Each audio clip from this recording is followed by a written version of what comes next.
Or should I say top of the morning to all you nerd Avengers. What's up? Hope you guys had a good weekend. I had a pretty good weekend. Got to play a little Warhammer. Got to spend a little family time. And of course, there was New York Comic Con over the weekend, so there's a lot of cool stuff for us to go over today. A lot to talk about. But I think maybe we got to start with Penguin, man. You know, like I feel like we gotta start with Penguin. And maybe we could just get this out of the way and then we can get into all the other stuff and, like, you know, we can agree about things and have fun and all that sort of stuff, you know what I mean? So, how many of you guys watched Penguin last night? Throw a one into the chat. Did you? Did you watch it?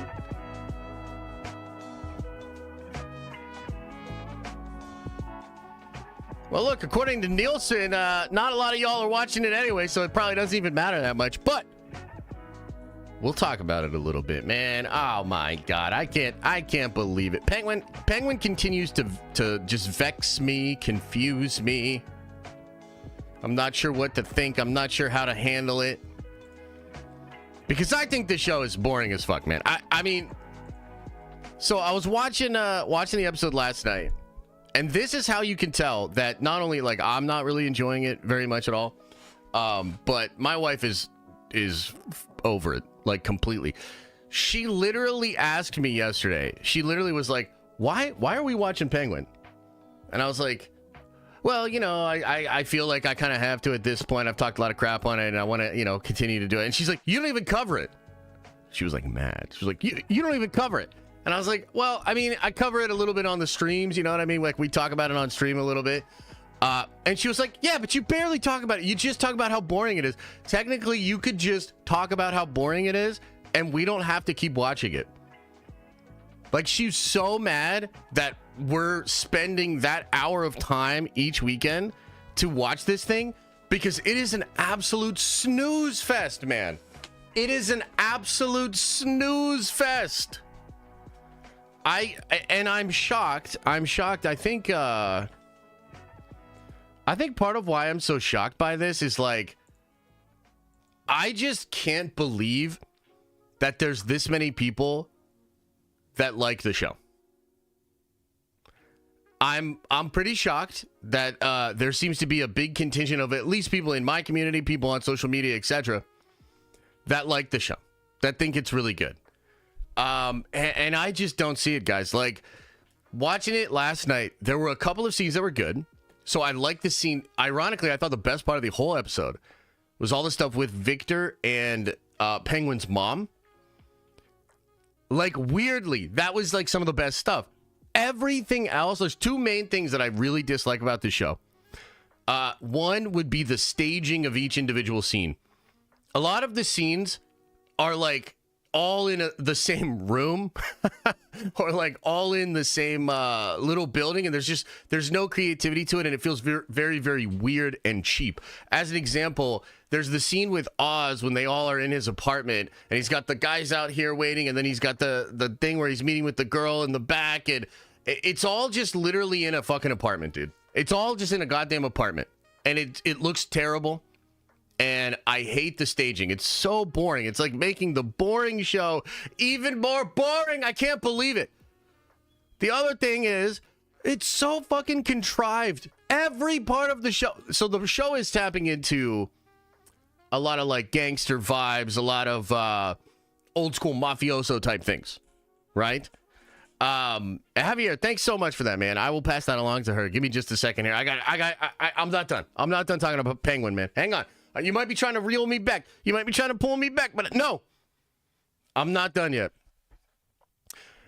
The show is so contrived, dude. You cannot tell me that at the end of that episode, you were surprised when Sophia shot the dude. And you can't tell me that you were... Dude, you cannot tell me you were surprised by anything in the show. They are literally just copy pasting all the like gangster. You know what this show feels like? This show feels like a person that created it just watched like way too many Tarantino movies, way too many Guy Ritchie movies in like the late 90s, early 2000s, and that's now their style of writing. It feels so contrived. I cannot believe that there are people out there that are actually really enjoying this show. I find it to be some of the most boring television that I've ever personally witnessed. So I felt like we would start the stream off on a positive note and just get that, that kind of stuff out of the way. You can, of course, argue with me if you want, but, bro, I'm telling you, this show is so fucking boring. I can't believe it. I cannot believe. And people are saying that it's DC's Andor. Have you guys heard this? The Cap is wild? Bro, it's not Cap. I am sitting here truly shocked. I'm truly shocked. Like, what is it, man? Are people just like so starved for like dark comic book content? Are people so starved for DC stuff that they're just gonna lap this up? Dude, I'm telling you, this is not Cap. I'm legit. I'm kind of fucking mad. I'm gonna be honest with you. I'm kind of pissed off. Like, I think the show's awful. Awful. And don't worry, we're going to talk about when we get into the actual news section. We're going to talk about how few people are watching the show. Just like Andor, this is a whole bunch, and I shouldn't say a whole bunch. That's not really what's happening. This is a very small amount of people that really like a show. Nobody's watching it. It's not lighting the world on fire. And yet I'm going to have to deal with so many people like defending this thing. It's annoying as fuck. Javier says, with a $20 holla, man, that's very generous. Says, happy birthday to Ulysses.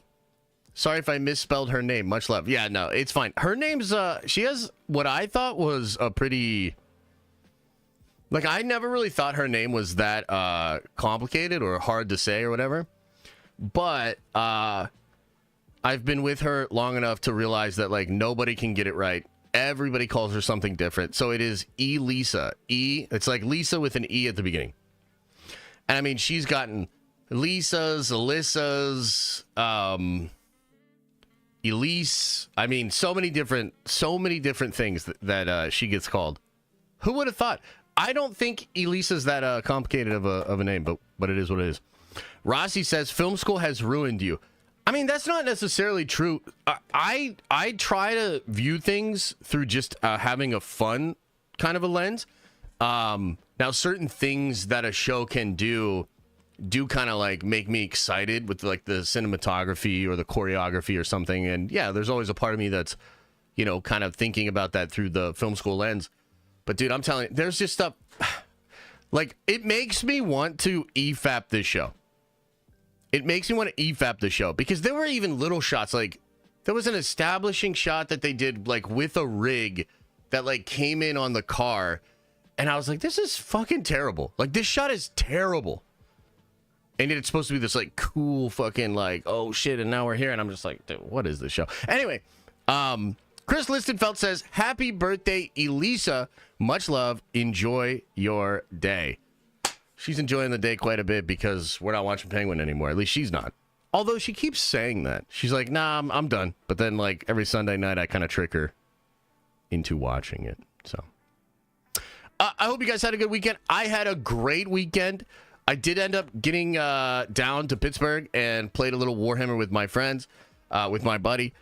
Unfortunately, the trip got cut short because Liam decided he wasn't going to nap or sleep that night. So that kind of sucked. And we didn't even end up getting to finish our game. But we had some fun.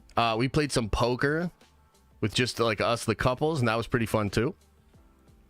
And other than that, I was just chilling, man, playing some video games, kind of getting some rest, being a little bit of a degen. But now we're back at it this week, and I'm excited. Yeah. Purple Funk says, happiest of birthdays to Nerdy Den Mother. Indeed, man. Thank you so much. Happy birthday to Elisa. 100%. Yeah, whenever Josh hates on DC and the upcoming projects, I just end up getting more excited for them. What? Oh, what the hell? What the hell? Hang on a second here. Does anybody else feel this way? Can we stop time out in the action here? Does anybody else feel that way? I'm kind of at an impasse here. I need to understand what's going on in my community. Are you guys saying that when I shit on a DC thing, you get more excited for it?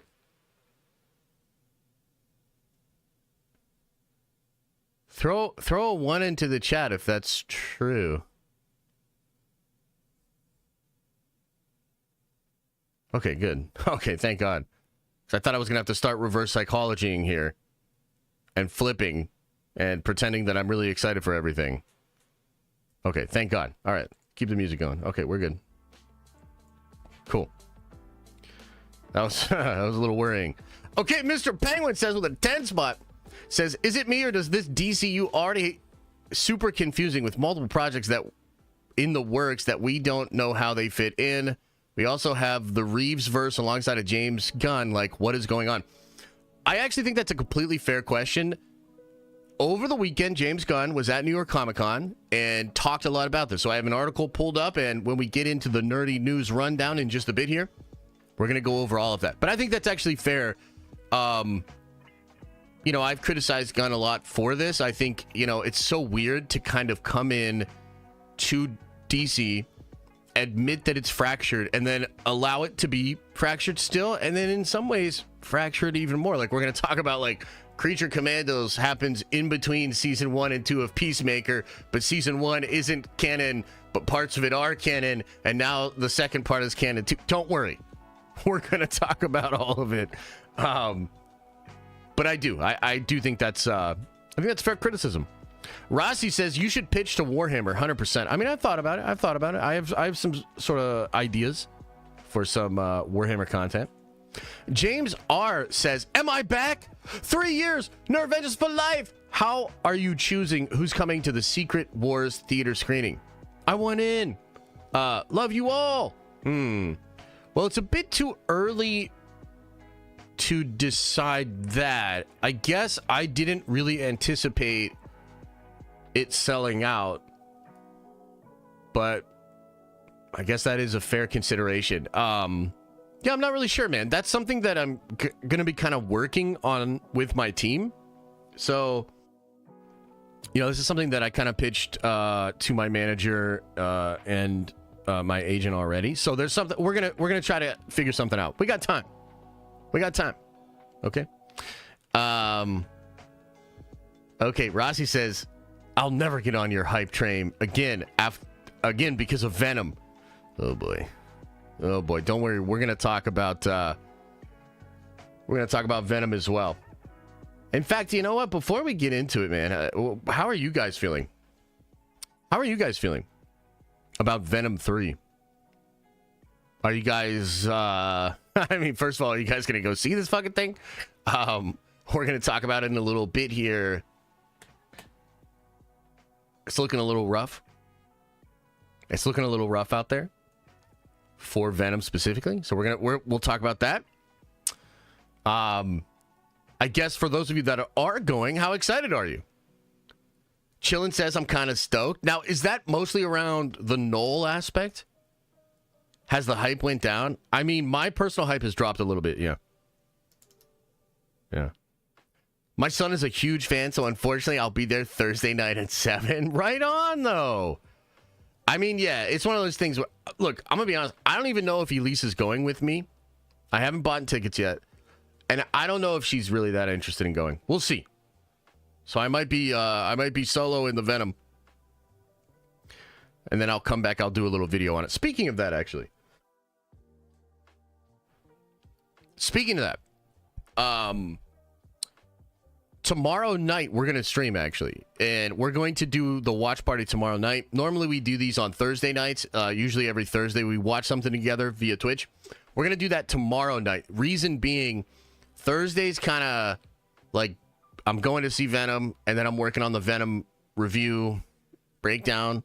So that'll be that night. And I think what we should watch tomorrow night is the second Fantastic Four movie, The Rise of the Silver Surfer.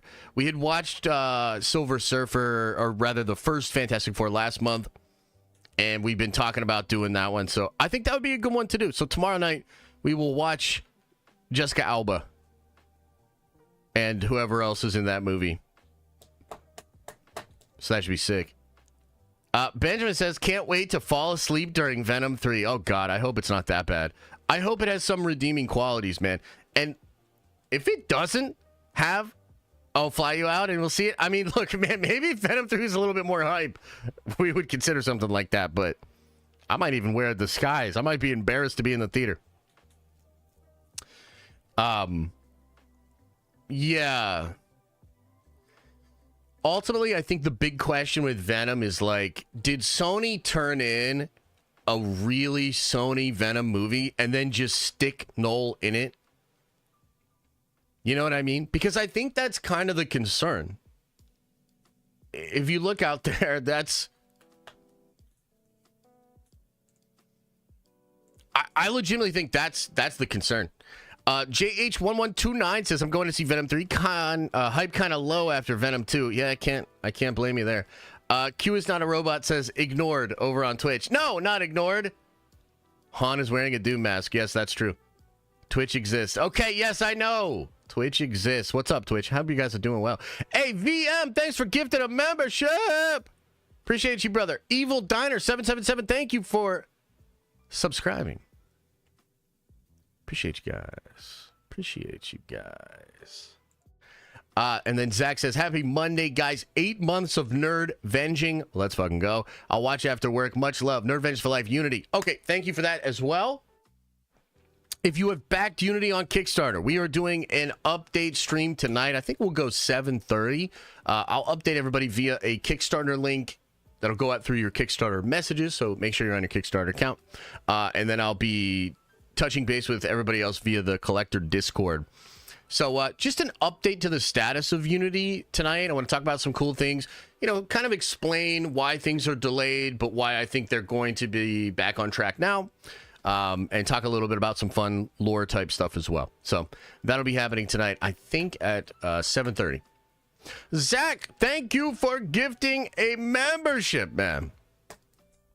Let's see what else is going on. What other like things should we touch base with before we get into the news? You know? I mean, the Steelers almost put up 40 points last night. What the hell is that about? I didn't watch the game, but I checked the score this morning and I was like, oh my God. Almost 40 points? Sheesh. Okay. All of a sudden, we're going to win the Super Bowl, man. Check my Kickstarter, Josh. I better have my Discord link. Dude, 100%. Well, look, I'm going to make a note right here, man. Q is not a robot. And when I go to set up the link later tonight, I will make sure I get you in there. The Jets. So are the Jets pretty shitty? I don't really know. Are they shitty? The Yankees tweet. What Yankees tweet? I don't know. I wasn't on the internet a lot this weekend. It was the Jets, man. LOL. Oh, okay. All right. Okay. Rodgers is 40, man. Yeah, man. Rodgers, man. Didn't he like use voodoo magic to like cure his leg? Look, I don't fully watch all the sports ball stuff. I'm not really invested in it. Probably the sport I keep up with the most right now is actually like UFC. But didn't Aaron Rodgers use like some crazy voodoo kind of magical crystals, full moon, shungite, you know, kind of a thing? So I think it's crazy that he's up and doing his thing, killing it. You know, that's cool. You know, so it shows that like that kind of stuff works and all that. So that's kind of interesting. Agatha helped Rodgers. Oh shit. Okay, there you go. Liberty won their first WNBA title. I don't know what any of that means. I don't know what Liberty is. I don't know what a WNBA is. I don't know what any of that. Aaron Rodgers is at the end of the road. Yeah, probably.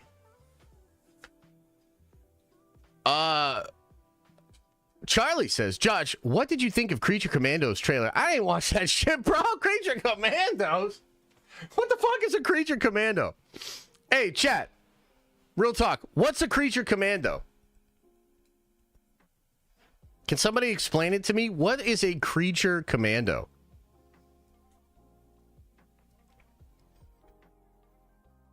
Hmm. Oh, you thought the trailer was dope? Okay, we'll watch it together. Don't worry. I'll let Warner Brothers take all the ad revenue on this stream, and we will watch that trailer together. Goddamn Warner Brothers. They didn't even want a brother. That's like one of my favorite jokes that Paul makes. New CC trailer was badass, you liar. Whoa! Okay, all right. We'll watch it. We'll watch it together. The hate is real, Josh? I don't think so. I have some good notes in here, man. You know? I have like, Gunn clearly needs to apply his tanning lotion all the way to his hairline because he has a weird in-between sort of untanned spot where his white hair looks even worse. But that's like coming from love. Do you know what I mean? Like, I wrote that down out of love. I'm looking out for this guy. What's the name of the James Gunn's unit? I don't know what that means, bro. What the hell? What the hell? Okay, I feel like you guys are warmed up.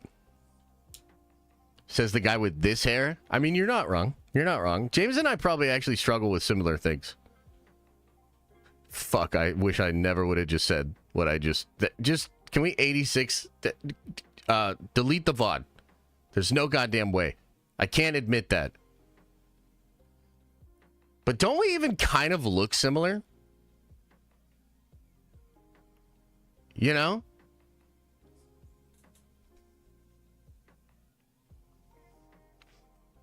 I mean, you paint my shit white. Add like 40 years. And we're basically the same person. I think. Josh, I just got here. Did you like or hate the Penguin this week? Frostrodamus, appreciate you, man. Thanks for being here. I'm going to take Hate the Penguin for 500, please, because that show is ass. I can't believe y'all still like this thing. I thought that episode was so boring. It started out pretty good. There's some intriguing stuff going on in the episode. But it's literally like, it's just so fucking contrived, dude. It's so contrived. It's all goddamn dialogue sequences. They're all fucking in rooms, dude. It's like the one big part of the show is all in Penguin's like apartment. Feels like he's selling a goddamn pyramid scheme to all of his old fucking high school buddies. It's ridiculous. It is terrible. Look at the Discord. I don't like how you said that. Oh my fucking God. That's kind of scary. Should we show people this? This is kind of terrifying, dude. I don't know how to deal with this shit.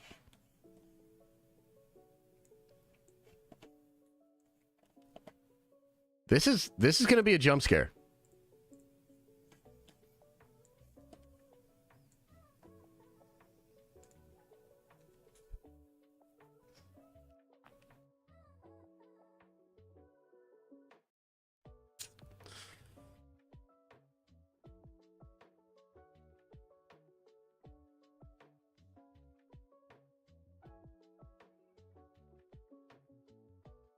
Wow.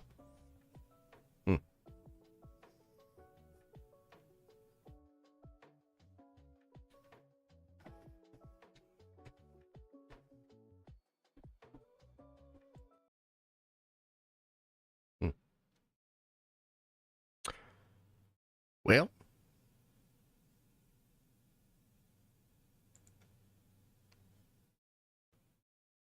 ladies and gentlemen, it's October 21st, and we've got a ton of news for you today. We've got to talk some DC news. James Gunn at New York Comic-Con over the weekend, answering questions, giving us updates to the DCU projects. So we got to go over that. We also talk about the Penguin and Agatha. The official numbers came out from Nielsen for the first week of Penguin and Agatha. Spoiler alert, nobody's watching either one of these goddamn shows. Then we got to get into some Marvel stuff. Absolutely incredible Marvel news coming out of New York Comic-Con as well. This includes a new teaser trailer for Daredevil Born Again. It gets a release date, and people are really excited about that. And then we have to finish off by talking about Venom 3. What's the deal with Venom 3? We got a first look at Noel. We got to hear Noel's voice for the first time. Is any of this Noel shit working for Sony? Because we got to talk about the box office tracking for Venom 3. A lack of enthusiasm, a lack of hype,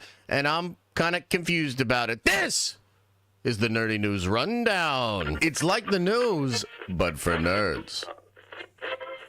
Today's episode of the Nerdy News Rundown is brought to you by hating the Penguin. Have you tried hating the Penguin? Fixes all your problems, makes you feel good about yourself. Okay. Let's begin by talking about the numbers for Agatha All Along and Das Penguin. Now, these came out last week, actually late on Friday. They usually come out on Thursday. And the reason I know this is because Grace Randolph was really fucking mad about it when she did her live stream, and she actually said that there could be conspiratorial reasons as to why this happened, and it made her late for a Comic-Con panel. Pretty interesting stuff. Now, what's the deal with Nielsen? Why do we care about Nielsen? Well, we've been talking about numbers for Penguin and technically for Agatha for about a month now. And these numbers come from various sources. Sometimes they come from the studios themselves. So we had a little bit of a back and forth between these two shows. I think initially Disney came out and said 9 million people watched Agatha, and then they bumped it up. DC was talking about how Penguin was this big hit. Samba continues to report that Penguin is crushing it and doing really well, and it's the most in-demand show. Now, the reality is, with a lot of these different metrics and with a lot of these different analytic, gatherers or aggregators, there's not really a golden standard, okay? The studios will fudge numbers as best they can to make them look as best as they can. And that's just the reality of that. And the trades kind of get into that whole situation as well. You have Parrot Analytics, you've got Samba, you even have newer people on the scene, like when the Acolyte show was going on. We looked at some new people on the scene. I forget the name of that company that was doing analytic reporting on that. But the reason this is a new thing, guys, is because the old rating systems of cable television just can't possibly exist anymore in the age of streaming. I would venture to say 80 to 90% of people are watching these shows on these streaming platforms, and all of the data is proprietary. The studios or the people that own the platform keep the data to themselves. As far as in that world, what is the best example of a gold standard? It is Nielsen. And Nielsen is just an industry standard. And so a lot of us, when these different reports were coming out about Penguin and about Agatha, we were like, okay, that's an interesting data point. Okay, that's interesting that Samba says that. But we're going to wait for Nielsen because, again, they are kind of like the gold standard for this data. And in the actual reveal for the Nielsen numbers for the first week of both Penguin and Agatha All Along, Agatha did technically chart in the originals category, and Penguin did not. Now, I don't want anybody to get confused because both shows are actually doing terribly, and I will go into detail about that, but it's just funny that we live in a world where the numbers for Ahsoka were met with a lot of negativity and a lot of people trying to hold up the numbers of Ahsoka as some kind of example as to why the show should be canceled or whatnot. Ahsoka is literally dominating both Penguin and Agatha. Twice the reported minutes watched in the same time period that Agatha has going on. In fact, I don't even think Agatha would have charted had it not been a relatively slow time period on streaming services in general. Agatha's hanging out in the realm of the secret lives of Mormon wives and shit like that. Real talk. Not doing great. Okay. Technically, yes, I believe Agatha is doing better than the Penguin. I actually had predicted that this would be the case, and it has more to do with like Marvel brand, Disney's brand, but also Disney Plus just being a massive platform as compared to Max, right?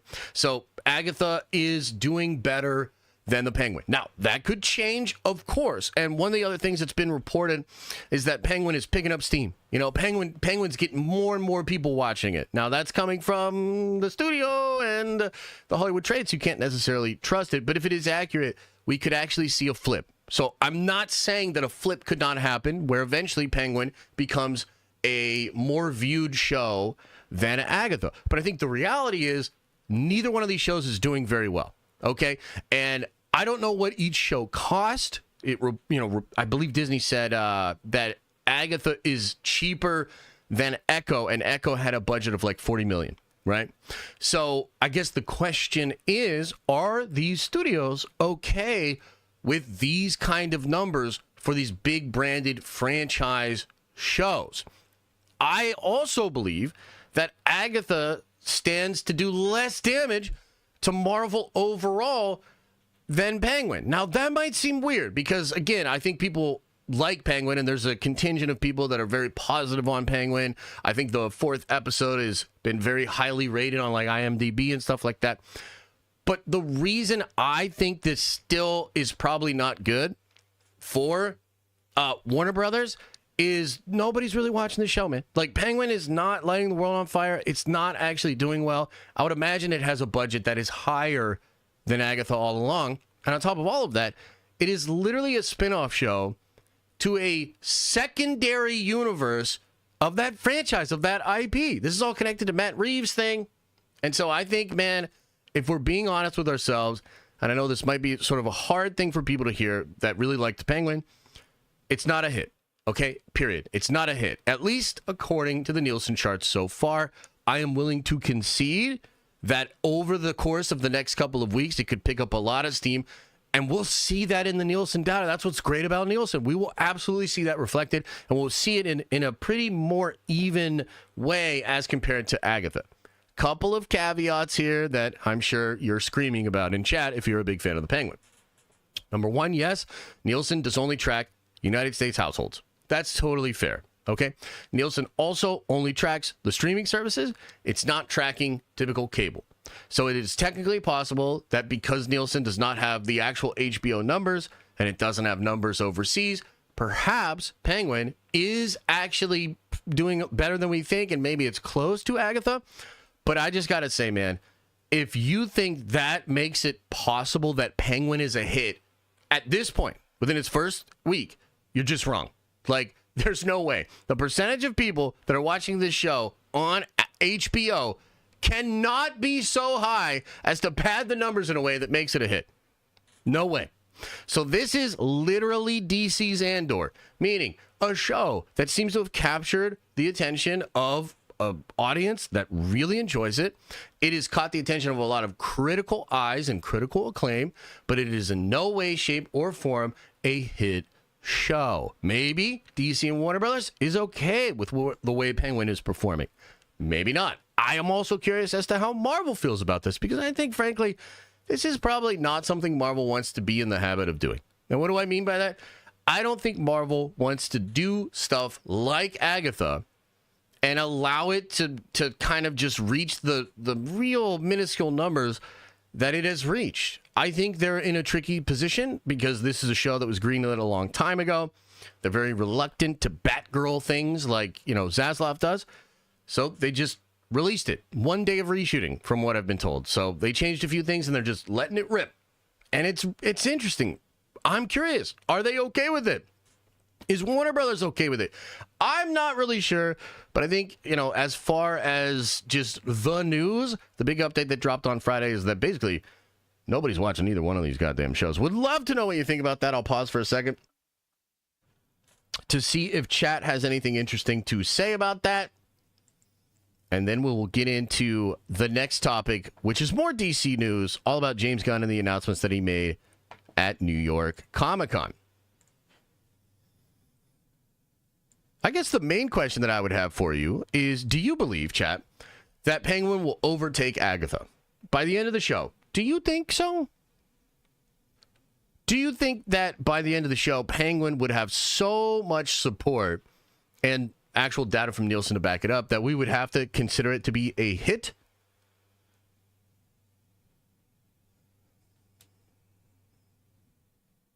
Yeah. I don't think so either. I think at the end of the day, it's very similar to Andor. You know what's? I'll tease something really fun here. There's a video I want to watch later in this stream, and it's maybe one of the it's one of the coolest videos I've watched in a while on YouTube. It has to do with what has happened to fantasy in this era, in the sort of postmodern era. You know, the late 2000s into the 2020s. What has happened to fantasy? And they have he talks about in the video this thing called elevated fantasy. Elevated fantasy. Okay? And I think both Andor and Penguin, to a degree, represent elevated comic book genre. That's like what they're trying to be, right? Is a sort of elevated version of what you would usually get in that genre.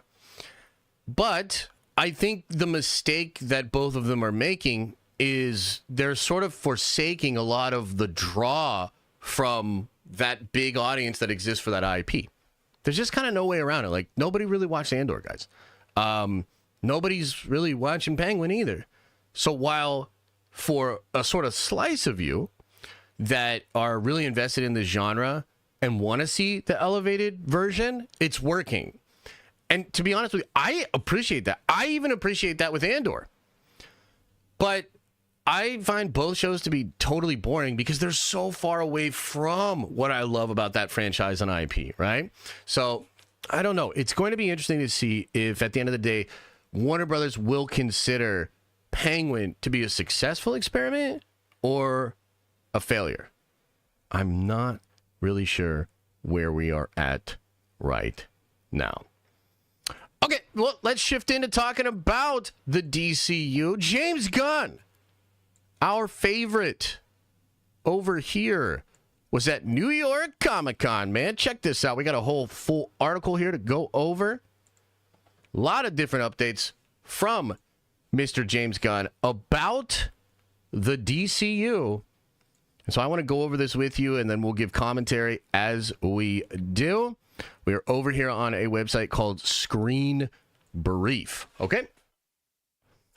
All right, let us begin. Everything James Gunn revealed at DC's New York Comic-Con panel 2024. The article begins. James Gunn attended a panel at New York Comic-Con 2024 today. He was joined by the cast of Creature Commandos and moderator Josh Horowitz. The topic of the panel was DC's Studios' Creature Commandos, the brand new TV series coming soon to Max.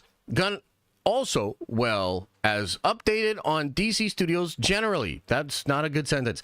He spoke about the latest updates on the new DCU, including editing the movie Superman, filming the new Supergirl movie, and the TV series Lanterns, as well as Peacemaker Season 2. Here are all the updates he gave for each project. General DC Studio news. Specific events from the DCEU will be canon to the DCU, but only when they are mentioned in new DCU projects. There, and this is the exact quote here from the horse's mouth. There are references to things that happened in the past, and those references then become canon in the DCU because we mention them.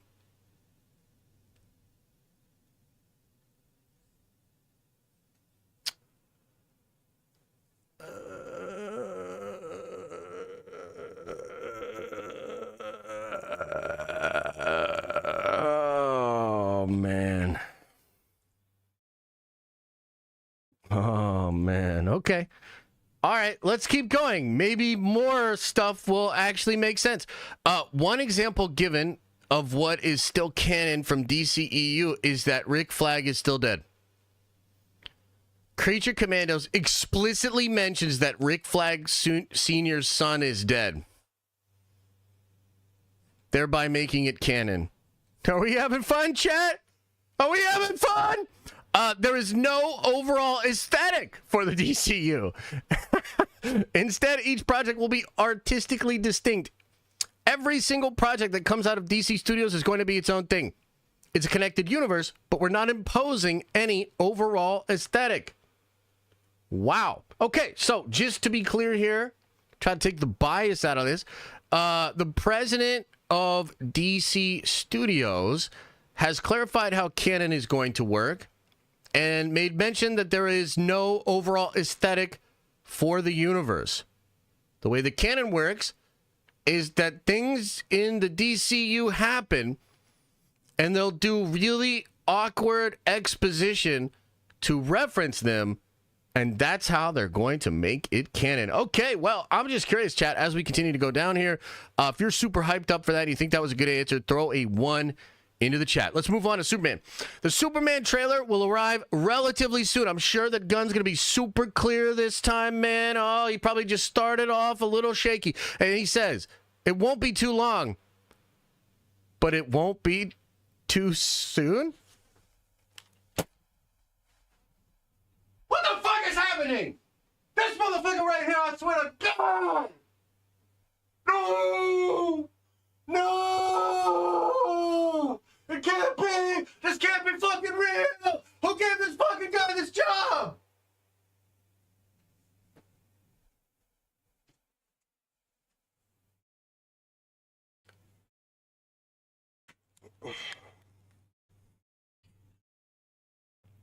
Okay, if you're listening to this on the podcast, we had a technical hiccup there. Audio cut out for a little bit. Let's keep going here. Crypto plays an amazing role in Superman. He's an incredible part of the story. He came into the screenplay and kind of changed everything up. Okay. The team is deep in the process of editing Superman. The edit is going really well. I feel good about the movie. Okay. James Gunn teased that Alan Tudyk had a secret role in Superman. Alan already plays Dr. Phosphorus in Creature Commandos, but he's James Gunn's friend, so he got a role in Superman as a separate character. David Cornsweet is amazing in Superman. This is what Gunn said here. David is going to blow people the fuck away. I don't think anyone understands the depth of this guy's talent. Oh, okay. Okay, so interesting updates about Superman. When do we expect the trailer? It won't be too long, but it won't be too soon. Crypto came into the script as a Nepo puppy and literally changed it, which is cool. They're editing the movie and he feels good about it. Alan Tudyk is in Creature Commandos and in Superman. And David Cornsweet is amazing in Superman. He's going to blow people away. Okay, cool updates. Next up, Creature Commandos.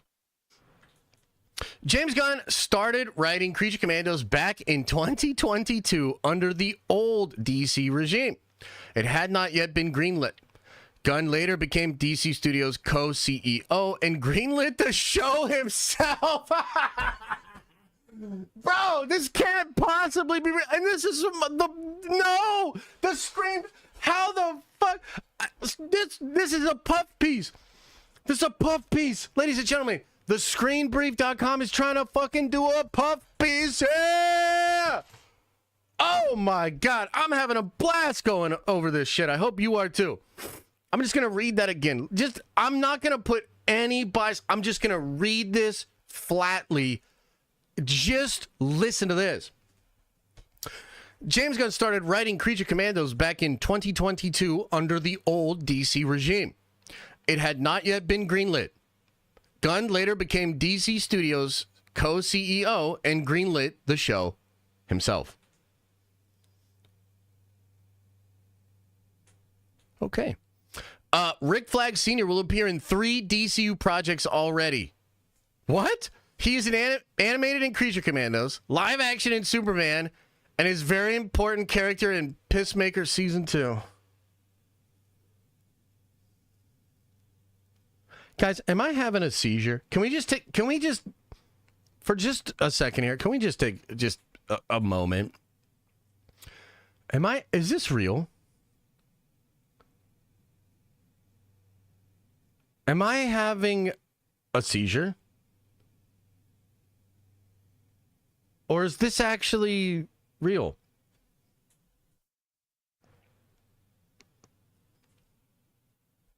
Okay, let's just keep going. This can't be. Okay, anyway. Supergirl starts filming in January of 2025 in the UK at Warner Brothers Levingston Studios. Greg Gillespie, director, and Anna, I'm not even going to try that last name, sorry, Anna, are doing a fantastic job with it. It's a completely different take on a superhero movie. Brother.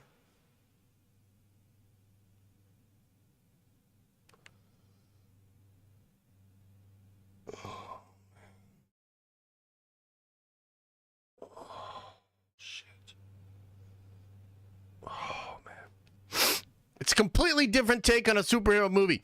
James Gunn has seen a screen test for Ruth in Supergirl. The actress tested alongside Millie Alcock as Supergirl. Okay. The script for Supergirl is amazing. Anna came and pitched the story, and it was just one of the best pitches I've ever heard. She immediately wrote a first draft, and that was great. And it just got better and better. Okay. Man, I'm just gonna take a moment here, and I know this is like this could be a learning experience. This could be a teaching moment. These are horrible statements, and it's just like, say something more than like somebody cornered at a coffee shop that's gonna just yap about something. If you'll notice, and of course, you know, Marvel has a lot of experience. Kevin Feige's been doing that for a long, long time. But if you notice the way that Kevin speaks about things, he always has like a hook or a little nugget or something that's quite interesting that could be extrapolated out. You know what I mean? These are just really weak statements, in my opinion. Now, having said that, it basically just amounts to him saying it's different than other superhero movies and the script is really good. Now, that's not bad. That's not a bad thing to say. But it's just so unremarkable that, like, I just can't give them points here. I don't know. Like, maybe they just should have waited for next year when there were actually, like, details to talk about this. Now, let's talk about Lanterns. Tom King and James Gunn created the initial story for Lanterns together. That's scary. They sketched out the concept during the first few months of DC Studios when a team of writers was assembled to map out the DCU in late 2022. Now, look, that's scary because I don't like the sensibilities of both those guys. But I will say this.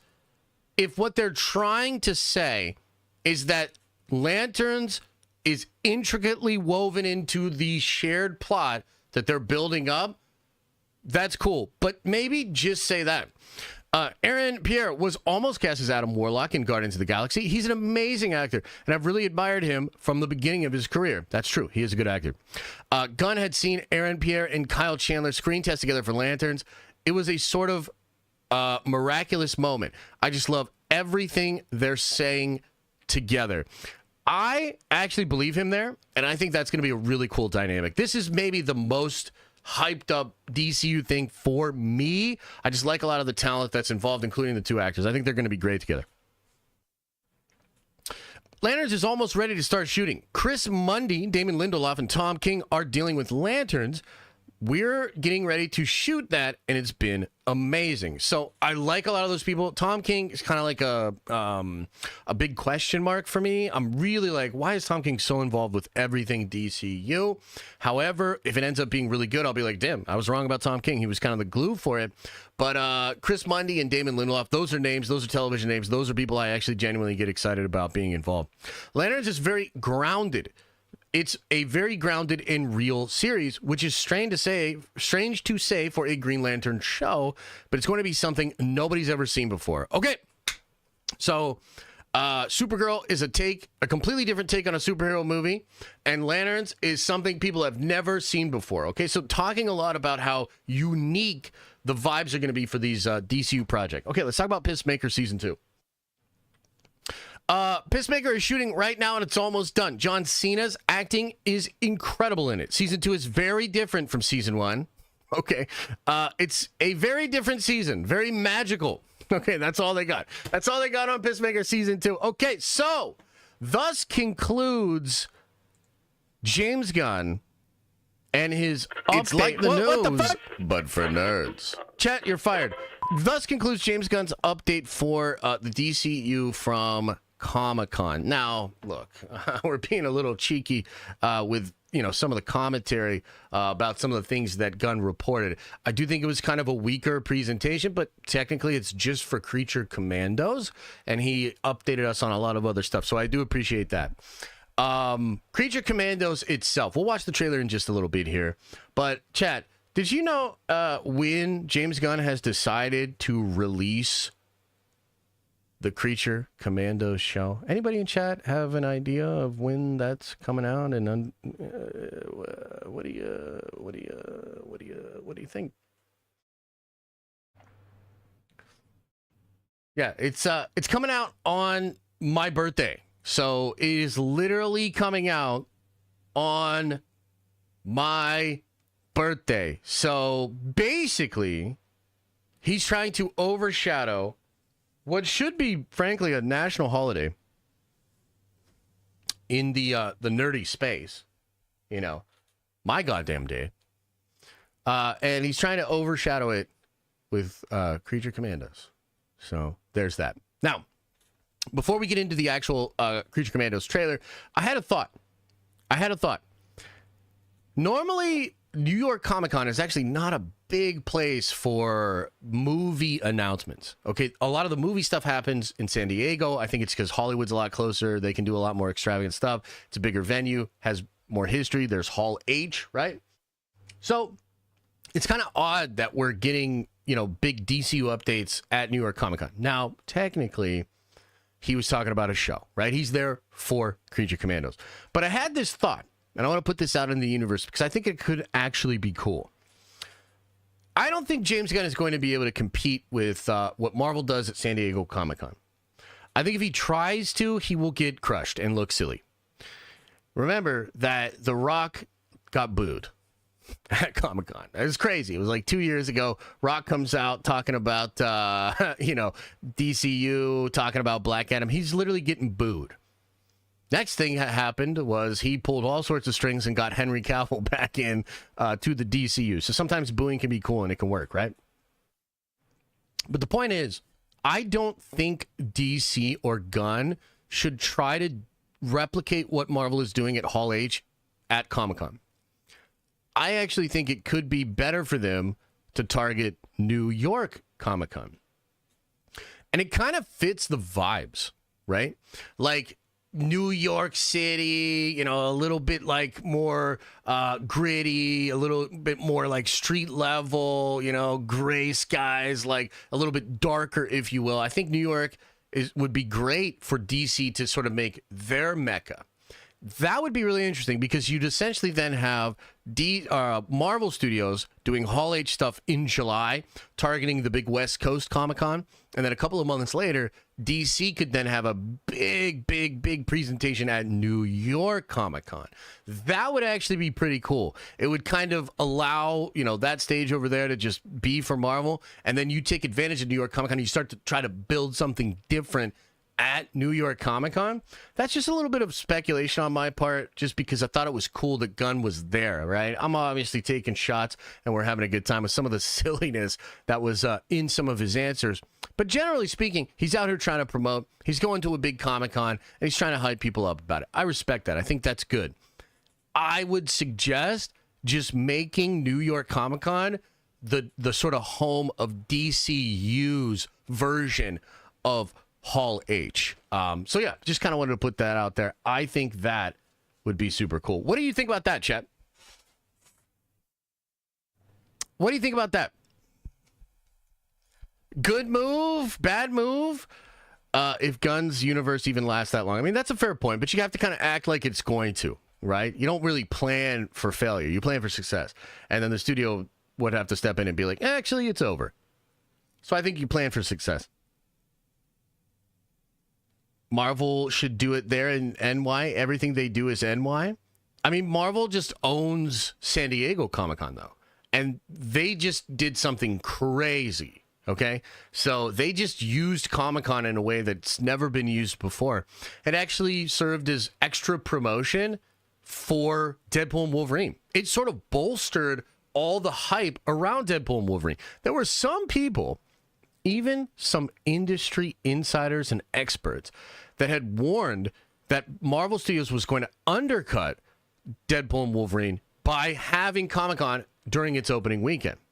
That didn't happen. In fact, the opposite happened. It bolstered it. People at Comic-Con got to see it Thursday. Some of them snuck out and saw it again that weekend.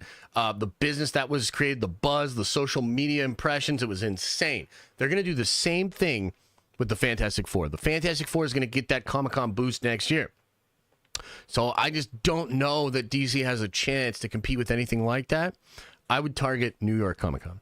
And I would make it one of those, big, almost like a Hall H kind of event. So, yeah, I think that would be interesting. James Gunn isn't dark and gritty. He doesn't match the vibe. I mean, maybe a little bit. I agree. I'm sort of curious about how his Superman's going to land. But I would argue if you look at the Suicide Squad, there's some grittiness in there. There's some, there's some more grounded type of stuff. So, yeah, we'll see. Okay, should we watch then the trailer for Creature Commandos? We can watch this, and then we can get into the Marvel news. There's some Marvel updates. Let me get this pulled up.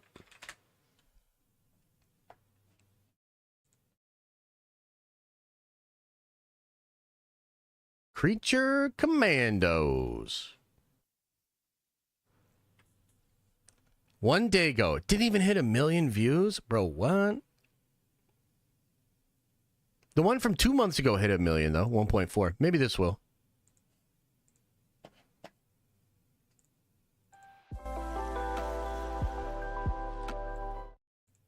Okay. Hang on 1 second. I just want to adjust this so we can see it a little bit better. Let's give it a shot.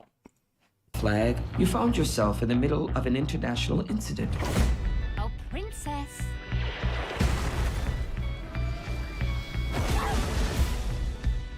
The United States is in the business of saving the damn world by any means necessary. What in the holy hell? Congress said we can't use human prisoners. These assholes aren't human. Do you understand me now? Who is she? We call her the Bride. I was born here. Who's Jason and the Argonauts? That's Dr. Phosphorus. Why are you doing this? It's business. What is that thing? The Weasel. We know it has what it takes to survive. That's Nina Mazursky. Daddy?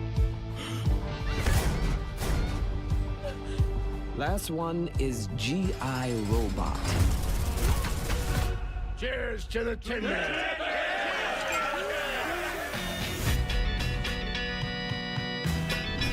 I know you all aren't exactly enthusiastic about this mission. I didn't realize I had a choice. You said you wanted me to be a hero. Not like that. With a joy that's hard to hide. Until we find out the truth of what's going on here. We're supposed to be on the same damn team. G.I. Friend Nina. You're bound to see my other side. Shish kebab. I'm just a soul whose intentions are good. You're always so hyperbolically violent. You need therapy. Hold on, please don't let me. Hold on, please don't let me. Please don't let me. Please don't let me. You wanted monsters. Don't let me. You got monsters. Don't let me. Hold on, please don't let me be misunderstood. Die, Nazi. He's not a Nazi, G.I. Oh, okay.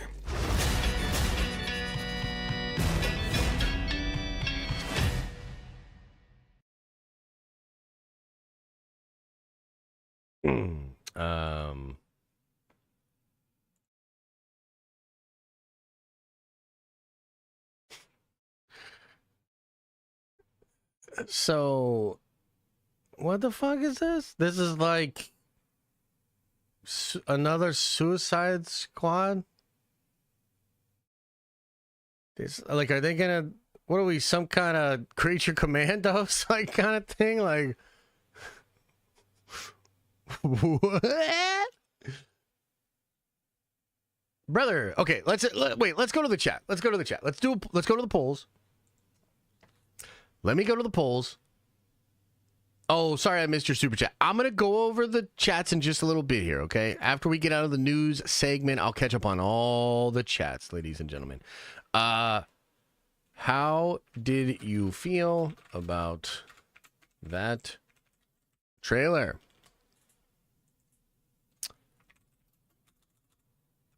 Liked it? Oh, no, rather, we'll go loved it. Liked it. Meh. And hated it.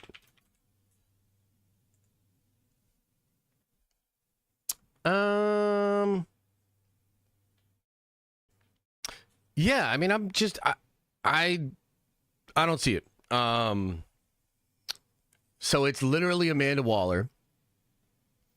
It's literally another Suicide Squad. And the big difference is they can't experiment on humans, or they can't use humans, so they're using a bunch of animals. Okay. And we got Rick Flag's dad, and it's the first DCU project, and it's like the more niche, lesser known version of the Suicide Squad. What the fuck are we doing here, brother? Like, what are we doing here? I cannot imagine why Warner Brothers in 2022 didn't want to greenlight this. And can you imagine being James Gunn, making the Suicide Squad, watching it bomb in theaters, and then pitching a more niche animated version?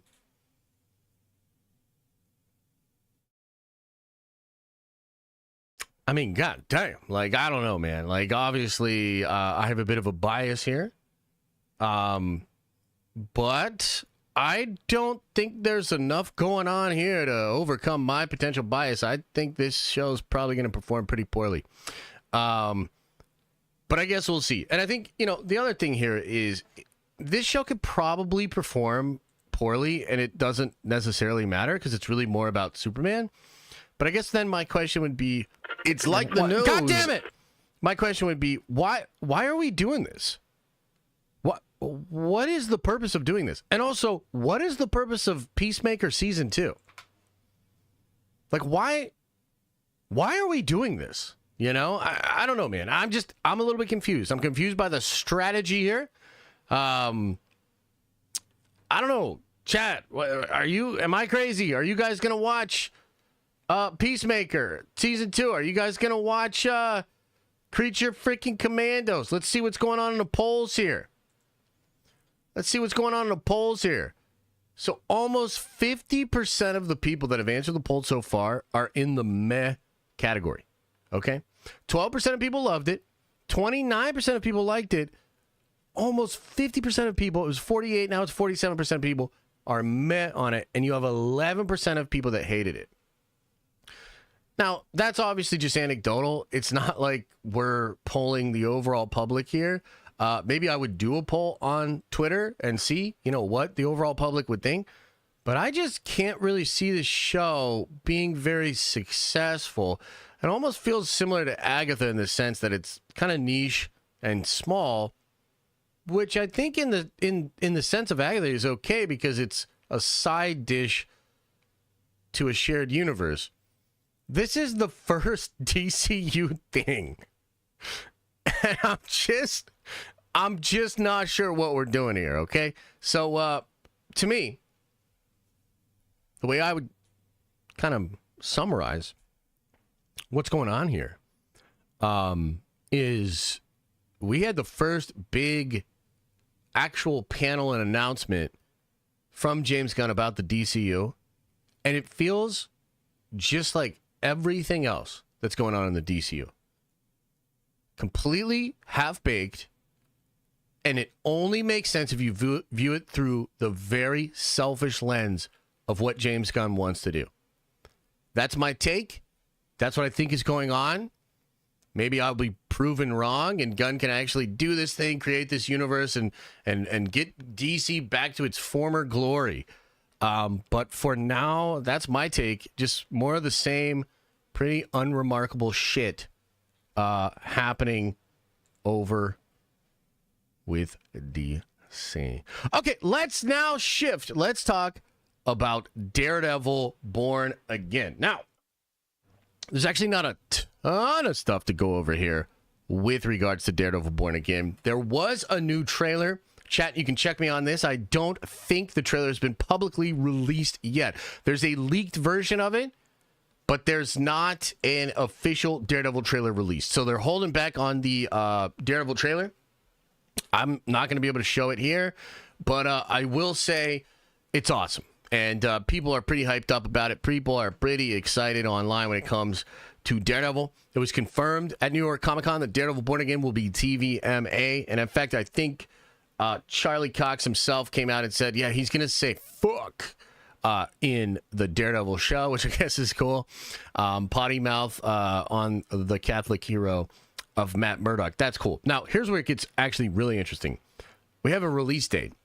The release date for Daredevil Born Again will be March 4th, 2025. That's crazy. That actually surprises me. That is good for a couple of reasons. The main reason that this is such a W is it fills an otherwise gap in the Marvel release schedule, and it fills it with something that we all expect to be pretty fucking good. Article just broke with the Russos. Beautiful. Thank you, comics. We will talk about that in just a second here. Breaking news on the Nerdy News Rundown, ladies and gentlemen. According to Comics Things 18, a new interview with Frosty from Collider and the Russo brothers just broke. That's dope. We'll get there in just a second. Let me wrap up this Daredevil stuff. We'll talk Venom, talk Knoll, or we can plug it in right between the Venom stuff, actually, since it's breaking. I'll TLDR this for you guys. I was pretty concerned for Captain America Brave New World, mostly because we're about to get Venom 3. I don't know about that one. And we're going to get Kraven. Also, don't know about that one. These could be two more movies that are kind of rejected by comic book audiences. Okay? So all of a sudden, you go from no Marvel stuff in a long-ass time, and then you get Deadpool and Wolverine, and we're like, oh, shit, we're back, to we have Agatha going on right now. We got Venom going on right now. We've got Kraven going on right now. Were we really going to take all of that stuff and then just go into Captain America Brave New World? The problem with all of that is, I mean, Captain America right now, the buzz is not great. Okay, the buzz is not great. That movie might be kind of flat, kind of weak. So it would be very bad for the entire comic book genre for us to go through Venom 3, Kraven, and then Captain America if they are all not great. That's just not good, okay? So all of a sudden, you have Daredevil Born Again now coming out in March before Captain America 4. Before Captain America 4. I think that's great in the sense of programming. That's going to allow Marvel fans to get excited again, to get really hyped up about something, kind of forget about maybe Venom, forget about a lot of the other bad things and focus on the excitement of Daredevil Born Again. It's also possible that if Captain America 4 is kind of a stinker, that'll go down a little bit easier if we're getting week to week, sick as hell, absolutely incredible Daredevil Born Again stuff. One other thing that's kind of interesting about this is that you're going to have Invincible. Wait, what? It's after? Ladies and gentlemen, I'm getting word from chat that I fucked up my months. I obviously didn't graduate preschool. And February comes out before March. So take everything I just said and throw it out the window. We're totally fucked. We're absolutely screwed. But at the very least, maybe this will make up for all of the bad things and make us a little bit more excited going into the summer for Fantastic Four and Superman. I suppose it's also possible that it will still help the sort of lackluster Captain America 4 go down easier, knowing that Daredevil's right around the corner. So that point kind of still stands. Either way, I'm still really excited that we are getting this show in March. Something else that's kind of interesting about this show is going to go toe-to-toe with Invincible now. So Invincible kind of can't catch a fucking break. Season 3 of Invincible will now be competing on the overall chart with fucking Daredevil. Okay, so that's not great. Hopefully, Invincible still able to get a lot of viewership. I think they'll ramp up marketing. I think there's still a big audience for Invincible. I think a lot of us were super pissed off with stuff that happened in season 2, but the most recent trailer was them kind of being, self-aware, sort of holding the L. I think they know that they fucked up. I think they know that they need to make it up to fans. And so I'm hoping that Invincible Season 3 is incredible. But unfortunately, due to this news here, it does look like they're going to have to compete against Daredevil Born Again. Which, by the way, let me just say, Daredevil Born Again is going to dominate on streaming. It's going to dominate on streaming. A couple of reasons why. I mean, first of all, it's Daredevil. There's this huge audience for that character, that world. The Netflix Daredevil shows were huge, okay? Also, the length of the show. They're about an hour. Okay, so a lot of the Marvel and Disney stuff has been only 30 minutes, maybe 40 minutes, maybe occasionally up towards 50 minutes. Apparently, most, if not all, of the episodes of Daredevil Born Again will be around an hour in length. And if multiple episodes drop that first week, it will dominate the Nielsen charts, which is good headlines, just good buzz, and just good for fans in general. Okay? So that's the Daredevil stuff. Now let's look at this article here. The Russos back, and they're gonna save Marvel. Hey now, the Russos back. This might legitimately be some incredible information here, chat. I'm kind of excited. I'm excited.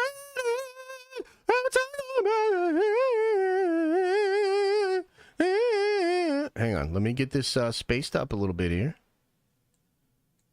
Now this could be cool.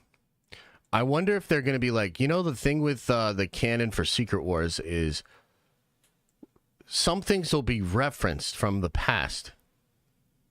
And when they're referenced, that makes them canon. Okay, let's begin. The announcement that Avengers 5 had been reworked from the Kang Dynasty to Doomsday and would feature Robert Downey Jr. as Dr. Doom took everyone by surprise and left Marvel fans with more questions than answers coming out of San Diego Comic-Con. One of those questions was the production schedule, as Avengers Doomsday is scheduled for release on May the 1st, 2026, with Avengers Secret Wars following almost exactly 1 year later on May 7th, 2027. Everyone is curious whether Doomsday and Secret Wars will film back-to-back, and Collider can now exclusively provide you with an answer. My understanding before we read this is that they're going to do a 5-month thing, take a couple of months off, and then go right back into shooting like around October. During a recent interview with Collider's Steve Weintraub in the Collider studio at New York Comic-Con, Avengers 5 co-directors Joe and Anthony Russo revealed that Avengers Doomsday and Secret Wars will not film back-to-back as Infinity War and Endgame did. It'll be similar, but we'll have a larger break in between the two movies than we did. I think it was 4 weeks, maybe. It was 4 weeks between Infinity War and Endgame, Joe says. I think it was a couple of weeks, but no, these are not as separated as you would normally separate two films of this scale, but they're more substantially separated than Infinity War and Endgame by a year or so. Although the timeline is significantly sped up from the Infinity Saga, 6 years from the first Multiverse Saga project to its conclusion, where the Infinity Saga was 11 years, fans are still waiting on the edge of their seats to see how Marvel wraps a bow on perhaps its most ambitious story ever told. Anthony and Joe Russo will direct Avengers Doomsday and Secret Wars with a script from veteran Marvel scribe Stephen McFeely. The Russos have an unblemished record with Marvel. That's true. It was previously reported that Deadpool and Wolverine director Sean Levy had been offered the job to helm Avengers Doomsday, but he inevitably passed to focus on his upcoming Star Wars movie and Stranger Things. I don't think he's doing Star Wars, by the way. When Levy didn't work out, Kevin Feige decided to... What the fuck is going on over here? A problem updating Photoshop. Well, why don't you tell me about it at a different content? What the fuck? All right, well, it's okay. We're doing fine here. has been offered the job to helm Doomsday. When Levy didn't work out, Kevin Feige decided to rely on a couple of Marvel savants for the next 2 team-up movies with Anthony and Joe Russo. The Russo brothers got their start with Marvel directing Captain America Winter Soldier, then they did Civil War, Infinity War, blah, blah, blah. Avengers Doomsday will hit theaters May 1st, 2026. Bro, that can't be the article. This is nothing. This is not an article. This is not news. And comics things, you need to do better, Senator. You need to do better. This is not news. And now I'm pissed. Okay. Moving right along. This is why I do the show notes. This is why I do it. Okay, hey, you know what? Let's talk. Let's talk about Noel a little bit, chat. Let's talk about Noel. Do you guys know about Noel? So we have our first good look at Noel and the first time we get to hear Noel. Okay, so I'll open up this image. We'll look at this together. Give me just a moment here, and then we'll watch the trailer where Noel speaks for the first time. Okay. Here we go. Let's get this pulled up here. So this is our first look at Noel. First, like, real good look at Noel on his throne. And he's on the sort of symbiote-looking throne here.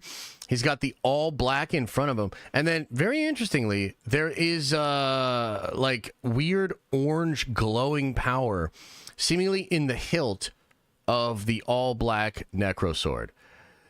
That's pretty cool. Not really sure what it could mean. Interested in what it could be. Could it tie to Enigma Force? Could it tie to the Soul Stone? Not really sure. And then we do have, for the first time, Noel speaking. And listen to this, chat. Will annihilate your world. I will annihilate your world. I will annihilate your world. I will annihilate your world. Okay, so there you have it. Marketing pushes by Sony with more Noel in the trailers, and you actually hear Noel for the first time, confirmed, of course, to be Andy Serkis. Would love to know what you think about this in chat, and then I will give my take on it. What do you think? There was a YouTube interview. I'm sorry. You should be sorry. It's all good, though. Sounds way better than Venom. Okay, interesting. Good enough. Sounds good. Meh. Makes sense. Andy the Goat. Sound exactly how I imagined him from the comics. Caesar Snoke, Noel, director, Golem. What? I need to be educated on Warhammer. Okay, we'll take care of that. Don't worry. I'm going to be honest with you guys. I don't love this voice. It just sounds too much like standard Andy Serkis bad guy voice. And I was actually hoping for a little more Smeagol mixed in here. A little bit more higher pitch. I mean, I don't know. The Snoke thing is fine. But I feel like this really creepy sort of eldritch god shouldn't just be sort of standard bad guy voice. I think I was expecting something cracking, cackling, a little bit more like that. I'm going to be real, too. I'm going to take it one step further. When I actually heard this, I got a little worried. Okay? And I got a little worried because it's kind of seeming like Sony made a mid-ass Venom 3, threw Noel in there, and just got Andy Serkis to do the voice like last week.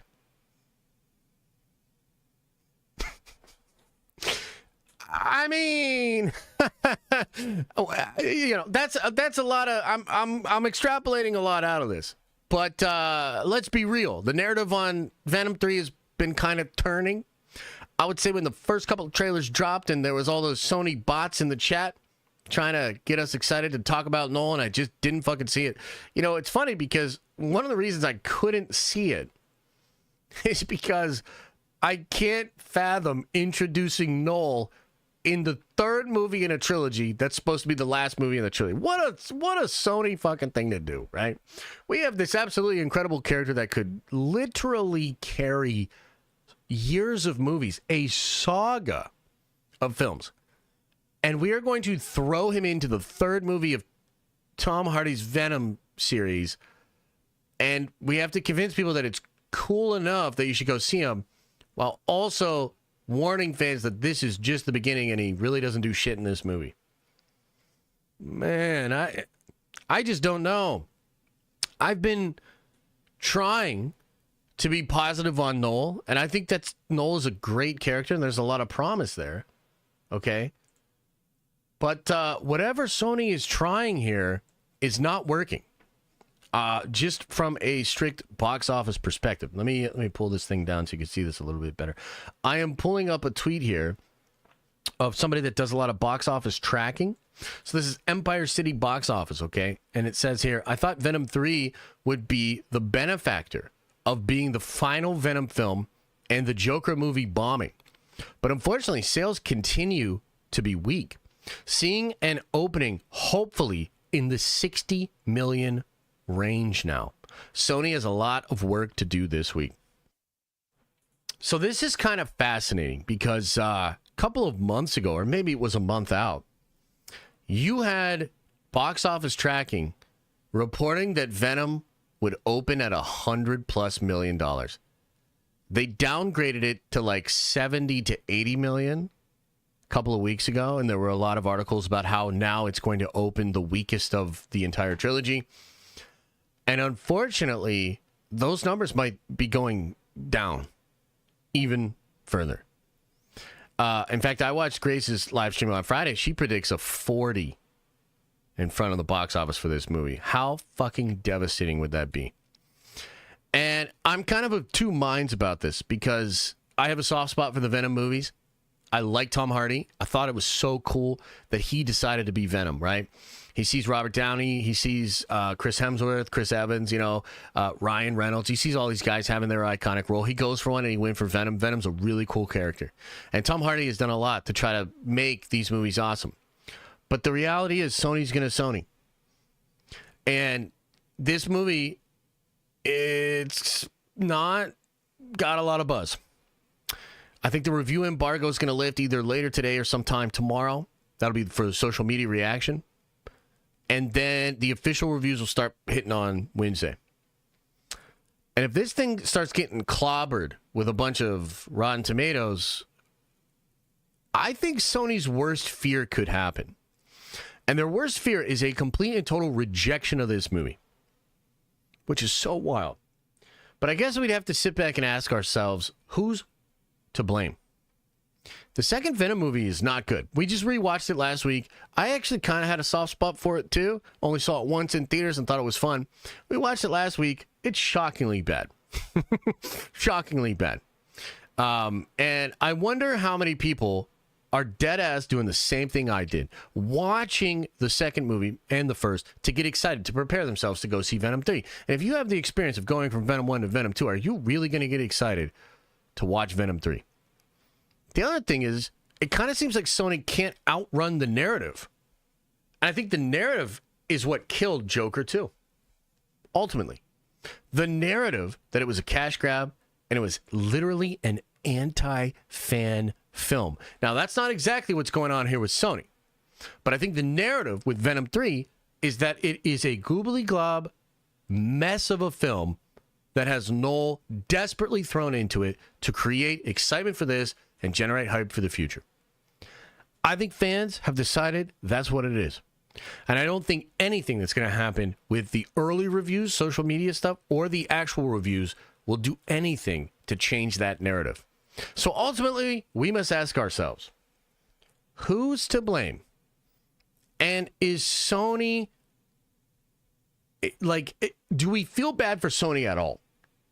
And part of me does, because I do think they have some cool characters. I like that something exists other than Marvel, and if they were doing it right, it would be nice to kind of have those two things going at once. I like Tom Hardy as Venom, but man, this studio just doesn't get it. Madam Web, Morbius, and then what is apparently the best movie they have ever made, Craven, is going to release after all the goobly glob. I just don't know how much goodwill is left out there for people when it comes to the Kraven movie. Kraven could legitimately be the best thing they've ever made. And I don't think it's going to do well. In fact, I think Venom 3 is basically going to put the last nail in the coffin. And after it bombs, it's going to set up Kraven a bomb. This is wild. Like, maybe Kraven is so good. Like, we're talking in the 90s of a Rotten Tomatoes score, that it creates its own narrative, and people are like, well, it's Sony, but literally, this is just Sony sleeping in the bed that they have made. And so I will be following the early reviews. I will be looking at the Rotten Tomatoes score. I will be watching this movie on Thursday. But unfortunately, it seems like this film might go the way of a turd in the wind.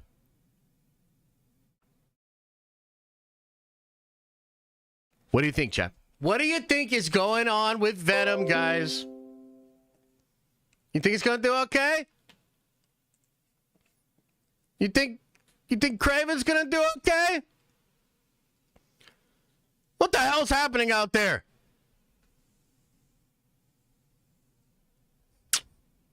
Oh, well. Oh, well, I guess the first movie was cool.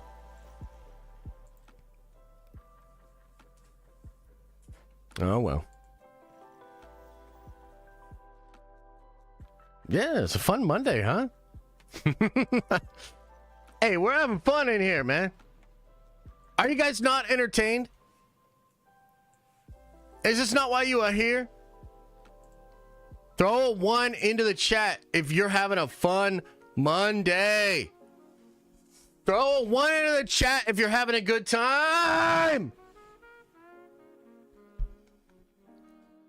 And maybe I didn't explain this properly, but mandatory fun. Okay? You don't actually have a fucking choice. You show up into this stream, mandatory fun. So you sit there and you have fun. Okay, so apparently this interview, 8 minutes with the Russo brothers. Look, I'm going to watch this because I kind of feel bad for going so hard on, what's-his-face? Comics things. He's so nice. He always shares so much info for me in the Discord. And I was kind of like, shit on him. So we can watch this. But I'm going to tell you this. If I don't like this interview, I'm walking off. I'm walking off this jumping into something goddamn... else you guys are working on together. Where are you in the writing process of something called Avengers? We are right in the middle of the writing process. Yeah. Is it Marcus and McFeely, or is it who is actually working on the script? It's Steve McFeely is writing the script. Right. I'm assuming you guys are intricately involved. Yes, Absolutely. I mean, we've always worked very closely with Marcus and McFeely through all the work that we've done together. And sometimes too, because like, dude, if you're a student of the game, you've watched a lot of like breakdowns of the Russos and their process. I thought actually their interview with Zack Snyder with the pizza thing was really enlightening. They'll sometimes literally do boards for like action scenes before the script is even done, because they're like, okay, well, this is a beat we want, and they start to like flesh things out. They have a very dynamic process, and I think that has helped because there's literally 2 of them. Like, there's literally 2 of them, so they can kind of juggle a little bit better. And yeah, and that's the absolute. And they're both partners in Agbo with us. I mean, this is, we're very tight collaborators, all of us. Yeah. Do you think with Infinity War and with Endgame, you guys shot them together? Will you be doing that with these 2 upcoming Avengers films, or do you think that can't work? It'll be similar, but we'll have a larger break in between the 2 movies than we did. I think it was 4 weeks, maybe. Do you remember? Was it 4 weeks in between? I think it was less, but yeah. Infinity War and Endgame? Yeah, I think the way that, and again, I don't know. These are the fucking guys here, right? But they're not going to be totally truthful with us. From what I've heard, the Infinity War Endgame thing was like a little break. These will be actually 2 shoots. And I think there's probably a lot of difference in cast. Probably not a lot of difference in crew, but a big difference in sets. It's a totally different movie. Secret Wars is going to be wildly different. So I think they need to literally build different sets. So I think it's like I've heard other people talk about this, but it's chunked in the beginning of the year, and then they come back sort of into the fall. So they will be wrapping post on Doomsday as they are shooting Secret Wars. Yeah, I think it was a couple weeks, but no, these are more properly that they're not as separated as you would normally separate two films of this scale, but they're more substantially separated. By a year or so. Oh, so, and again, I don't know if you've announced this, but do you know when, like, do you have a start date that you need to start filming this first one? We do. Yo, love that. Like that. I know it's next year, so it's just a question of, so you're not going to tell me. Well, it's in the spring. Yeah. It's in the spring. Can I ask, is it London or Atlanta? We haven't made up our minds yet. Oh, okay. I'm kidding. We have. It's London. It's probably better not to say. Yeah. It's London. I mean, Look, we're still we're being sort of reticent because we're still figuring a lot of this out. No, I totally get it. One of the things that I love is seeing movies in IMAX. Yeah. So, and I think that what's been going on with Dune Hey, Frosty with the Kubrick shirt there. Very and cool. with Nolan and with, like, it's just an IMAX film is an amazing experience. Is there any chance you guys are thinking about IMAX film for these Avengers movies? Absolutely. I mean, hopefully these are, two of the biggest movies of the decade, and, they deserve to be seen in the IMAX format. And Totally. those are all the conversations we're having right now. Yeah, it's interesting. Like, I don't think a lot of people realize it's not like there's months before filming begins where it's like these are all the decisions being made. But so here's my next thing. So you guys are obviously writing the scripts, and there's, Feige is talking. Frosty is a pretentious douche. So let me ask you something here, Adam. Could you replace Frosty with Josh in that sentence, and would you still feel the same way? Talked about how these movies are going to have so many characters. What is it like in the writer's room trying to figure out what actors we need versus like what Marvel might want versus what works for the story? Like, do you know what I mean? Like, what is that sort of writing? What is it like behind the scenes? It's a little bit like getting back on a bike. It was a believe process that we did so intensely for a decade. Yeah. That, we have. No, you're not pretentious. Oh, okay. We have a really codified process that we all work together through, Anthony and Steve, that we collaborate with, and we collaborate with Kevin and the folks at Marvel. So, it's very complicated to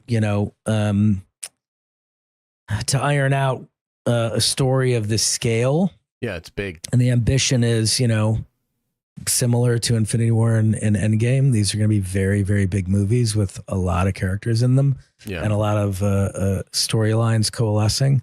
But we're very excited about the stories. It's why we came back, because we felt like we had a really strong idea for what these movies should be. So that right there is something that I kind of keep talking about. By the way, small little tease here, ladies and gentlemen. I have a video dropping later today, maybe tomorrow, but probably later today, which is all about Doctor Doom and Thanos. Did you notice that these motherfuckers right here, these Russo brothers, they dropped a photo with RDJ and Josh Brolin and literally captioned it, Doom and Thanos walk into Lincoln Center. Okay, so this is something I'll save more for the video, because I want to talk about like basically all the evidence, why I think they're doing it. The why they're doing it has to do with exactly what they're teasing right now.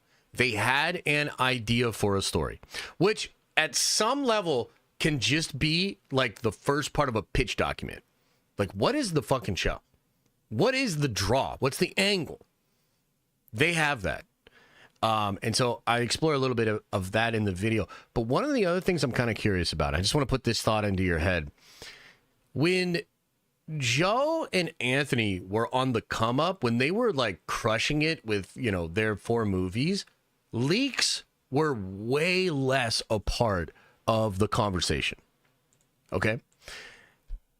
I'm fascinated by and curious as to whether or not they are going to play with the leaking community a little bit. Because, like, them putting out a picture of Thanos and Doom together at a time when there's stuff about Doom and Thanos literally leaking out is a very interesting choice. I am wondering, are they playing with this? Are they avoiding it? I assume they're aware of it, but maybe not. So these are all really curious things. And we're really happy with how they're coming together right now. And I would just say, you hear it in your question. There's a lot going on. Yeah.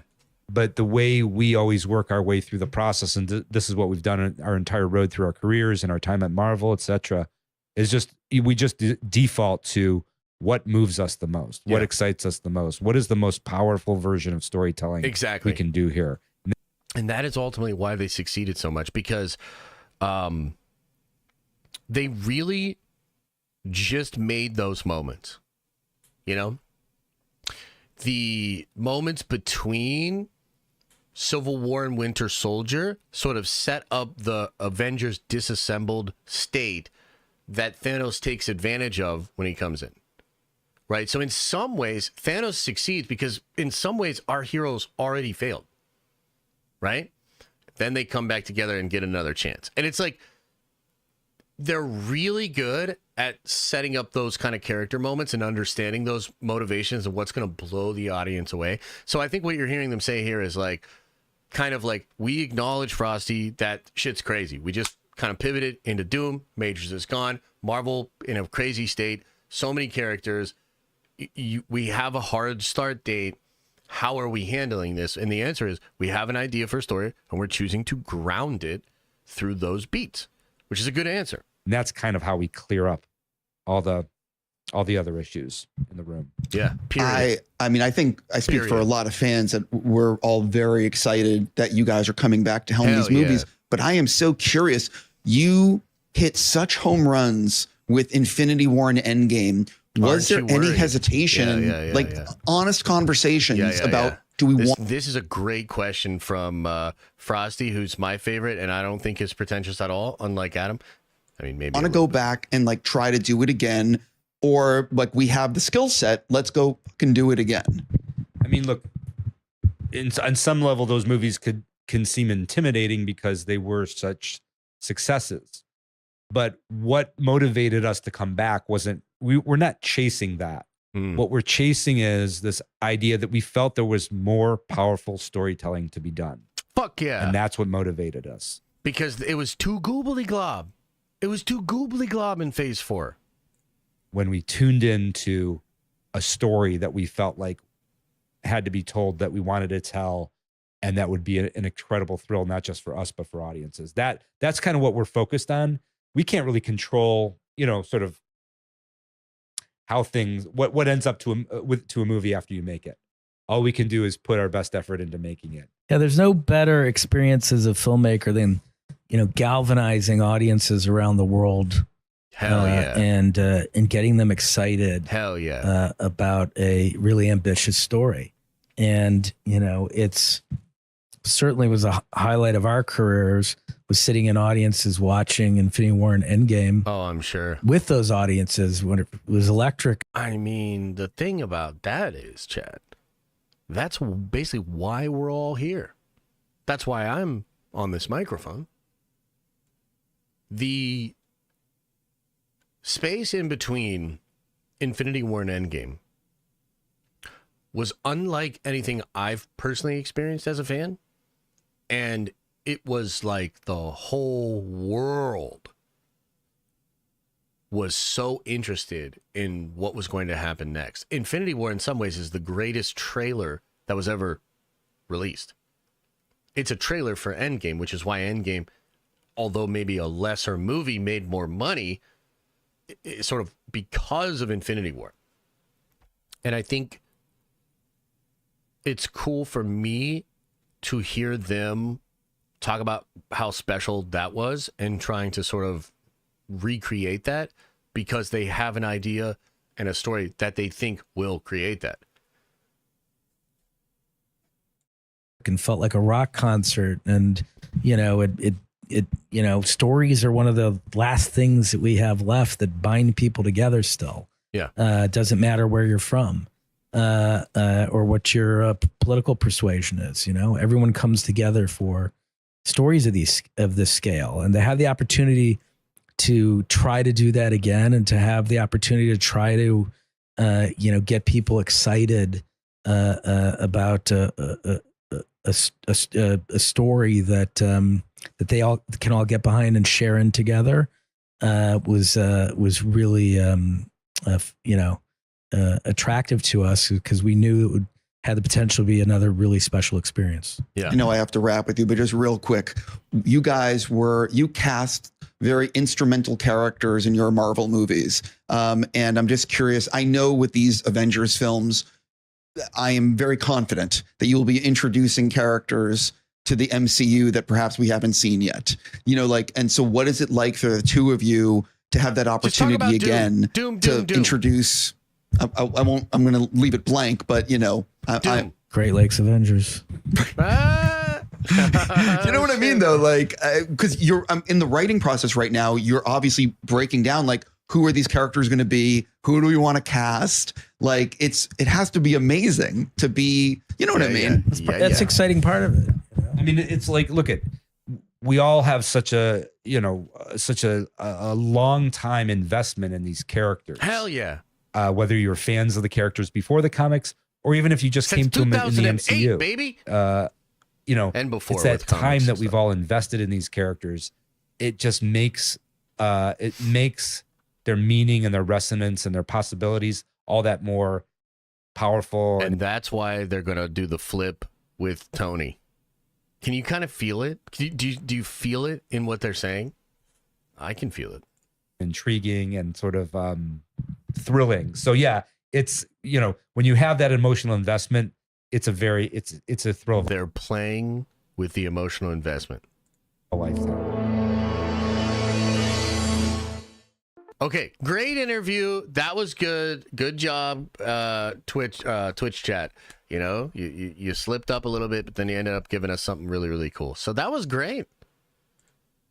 I thought that was really cool. Chat, what do you think? I'm going to catch up on some super chats and member chats here, and then I want to watch this other video. But what do you guys think of that?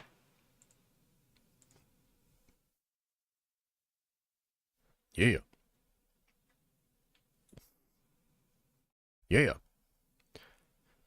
I want the Russos to play with Toby as Spider-Man. They will. Don't worry. They will. Literally.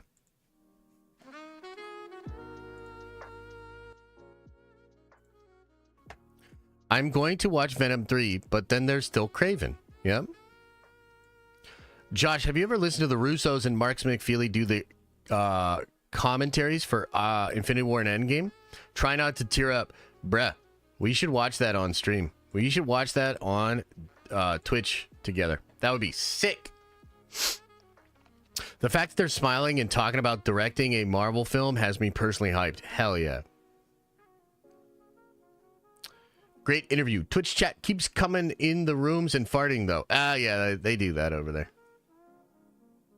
Lord Jon Snow says, thanks for all the entertaining streams, Papa Josh. Appreciate you. Gonna catch the replay after work. Much love, Nerd Vengers. Best community out there. Thanks, man. I appreciate it. Thank you. Common Marvel W, unlike bitch-ass DC. Oh, shit. Coming in hot there. Watch Culty. I know Culty has a new vid. There's actually a different video I want to watch. Maybe we can watch Culty later on, though. I think you guys will enjoy the video I have queued up, especially if you are a Star Wars fan. Yep, you heard it right. Go tell your friends. Hey, Josh is about to talk some crazy Star Wars stuff. Get over to the stream. Hey, Josh is about to go talk some Star Wars. It's crazy. James R says, please dye your hair white for Halloween stream. I told you guys, if the Superman movie is the best Superman movie that I've ever seen, if I honestly feel that way, I will dye my hair and beard white, and I'll show up as James Gunn the following day. Zhao says Ahsoka is the GOAT, was dragged through the mud, but its only fault is a lackluster finale. I mean, I kind of agree. I also think you look at some of these new numbers coming out, all of a sudden, like, Ahsoka's looking like it was a huge hit, you know? Andrea says, hey, yo, 1 year of paid nerd venging. I'm so grateful for this community and the great friends I've made. I love you all, plus Josh and the fam. Hashtag 3 amigos. Thanks, man. I appreciate it. Happy to be here, man. I was watching some videos over the weekend. I was doing a little, like, research. I saw this really cool stream that Devin Nash did talking about this Warhammer, or rather a Warframe streamer. And one of the things he said in there was really cool was he's like, I cultivated a community of people that I actually wanted to hang out with each and every day. And that resonated with me because, like, I genuinely enjoy hanging out with you guys. If I miss a stream, if I miss a couple, like, I miss hanging out with chat. Like, we genuinely have a really fun community. And look, of course, I can get in here and be, you know, sort of toxic and wild and joke and you know, dog on James Gunn. But I think ultimately, like, it's still a fun time. I think we're still having a good time. And I'm really grateful that we found some cool people to hang out with, man. The everyday non-expert says, if you went to film school, you'd like Penguin. Oh, not at all, man. I think I could shred Penguin from a film school perspective. Nathan Brim says, how would you feel about Reeves' universe being adopted into the DCU? I know Pattinson isn't your favorite Batman, but I think it would interest more people. Yeah, I think that's the move. I think that would be really smart. And like you said, even though I don't love that movie or even Penguin, I still think you have enough evidence of enough people supporting it that, like, if I was Gunn, I'm just like, I just think if there's two roads and one road is make Creature Commandos and the other road is, like, get Reeves stuff to be the DCU, I would do that. In fact, if I was Zaslav, I'd fire Gunn and just do Reeves stuff. But they're probably not going to do that. So, Elisa Does Life says, just popped in so everyone can wish me a happy birthday and tell me I'm not that old and I don't look a day over 20. LOL. That's right, chat. You better get to it. Grant Van Nostrand says, hey, Josh, you missed my super chat earlier, though. Let me look.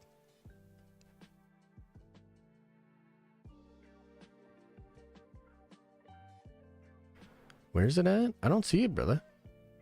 I see Brian Namek says, I completely agree, man. I'm trying to stay involved in Penguin, but it's a bore fest. Yeah, 100%. Where's your other chat, man? Charlie says, what do you think of the Creature Commandos thing? We talked about that. Grant, your super chat is not up there, brother. So it either didn't go through or you didn't actually send one. Lou T says, Josh, Avengers Doomsday to start filming spring 2025. Sweaty nerds unite. Let's fucking go. From Collider. Yeah, so it's going to film spring. Films for like 5 months. And then they're going to take a couple months, maybe just 1 month and a half. And then they'll go back at it at October, I think. And part of this is because of Tom Holland. He has to then go film Spider-Man 4. Right, so Tom's filming a lot of shit. He's not super involved in Secret Wars from what I understand, but he's still in it. Might even be important to it. So, Meg the Stallion, officially part of Venom 3, says, I don't like Stan. Stegman gave Venom high praise after watching it. Yeah, do you want me to tell you what's going on there? Can anybody in chat explain why Ryan Stegman, who initially said, I had no idea Null was going to be in this movie, then changed his tune and said, it's wonderful? Can anybody in chat explain to me why that happened? Or take a guess?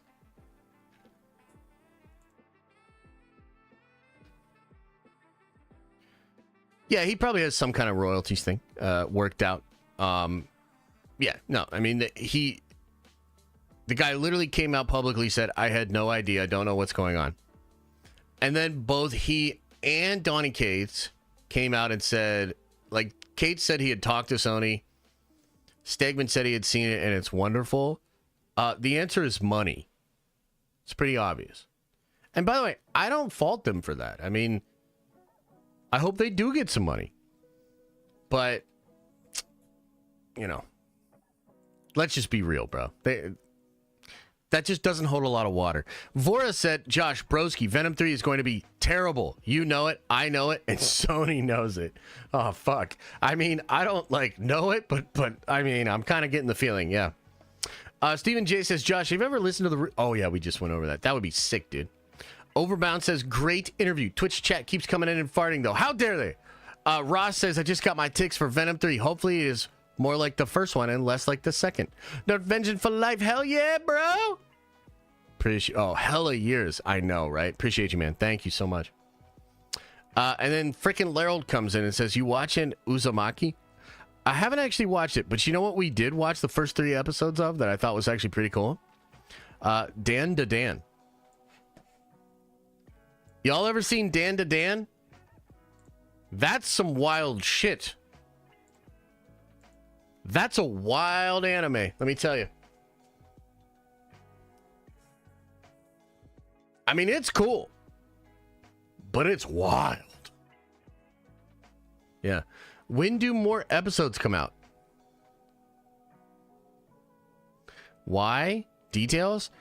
I don't know if I can give you the details. Just look it up on Twitter. You'll see some clips and you'll be like, holy fuck. Like, it's just super edgelord stuff. MK Matt says, just finished rewatching Winter Soldier, Ultron, Civil War. Insane run. Here's to hoping we can get back to that. I miss those characters, man. Me too, brother. Me too.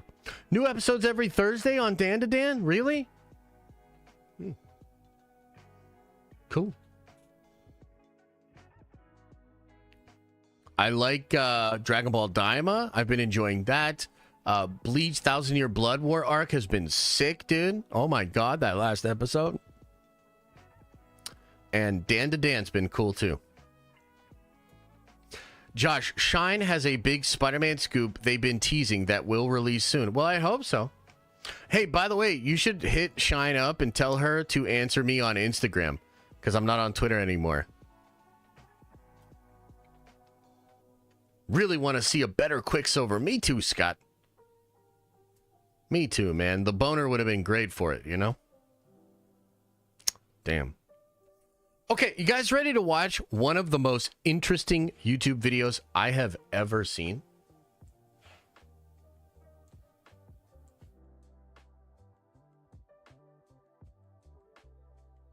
Now, before we watch this, I want to ask you,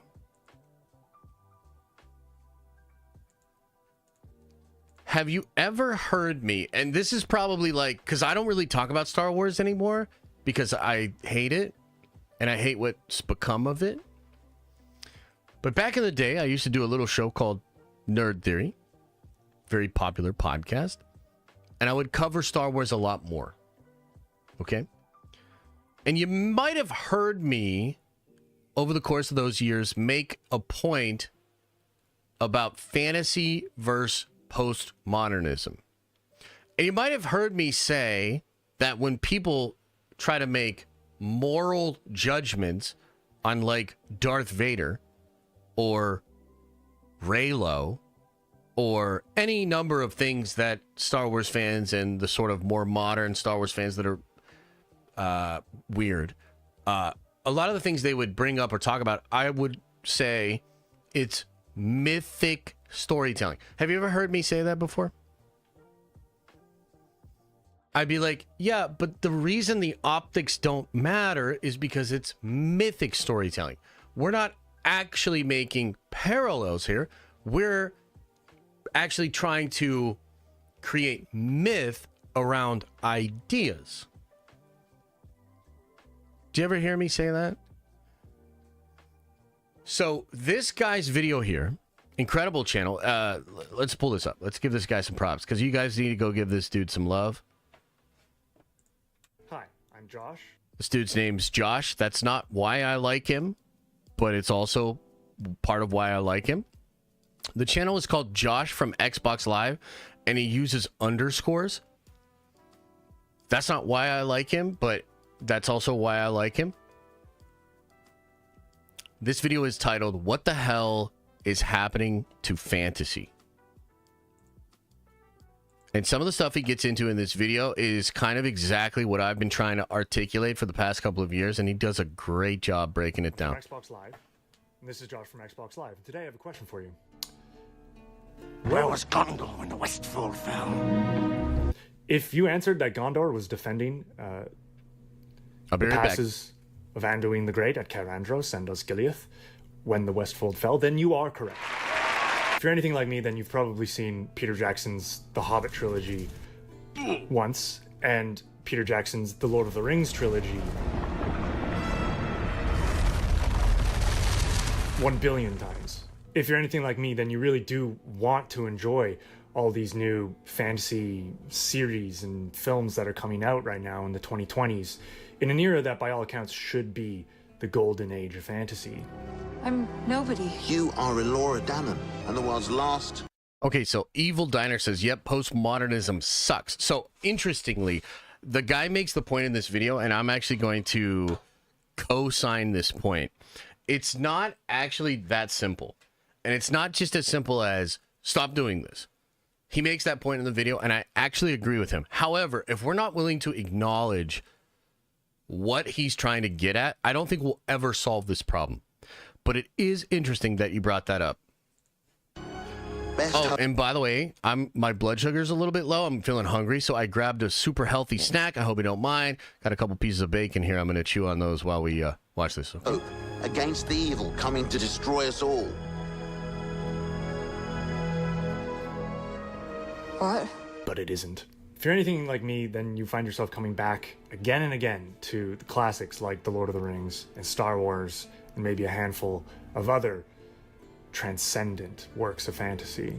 If you're anything like me, then you've been wondering for a while now, what exactly is that itch that what is Star it? Wars and Lord of the Rings scratch that our contemporary 2020s fantasy what's up with doesn't that? scratch? Thank you.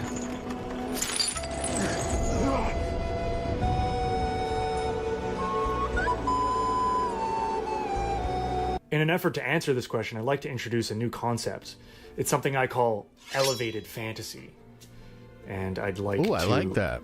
define this term one word at a time, beginning with, what is elevated? What is elevated? So most of us have heard of the term elevated horror, and we can recognize it when we see it.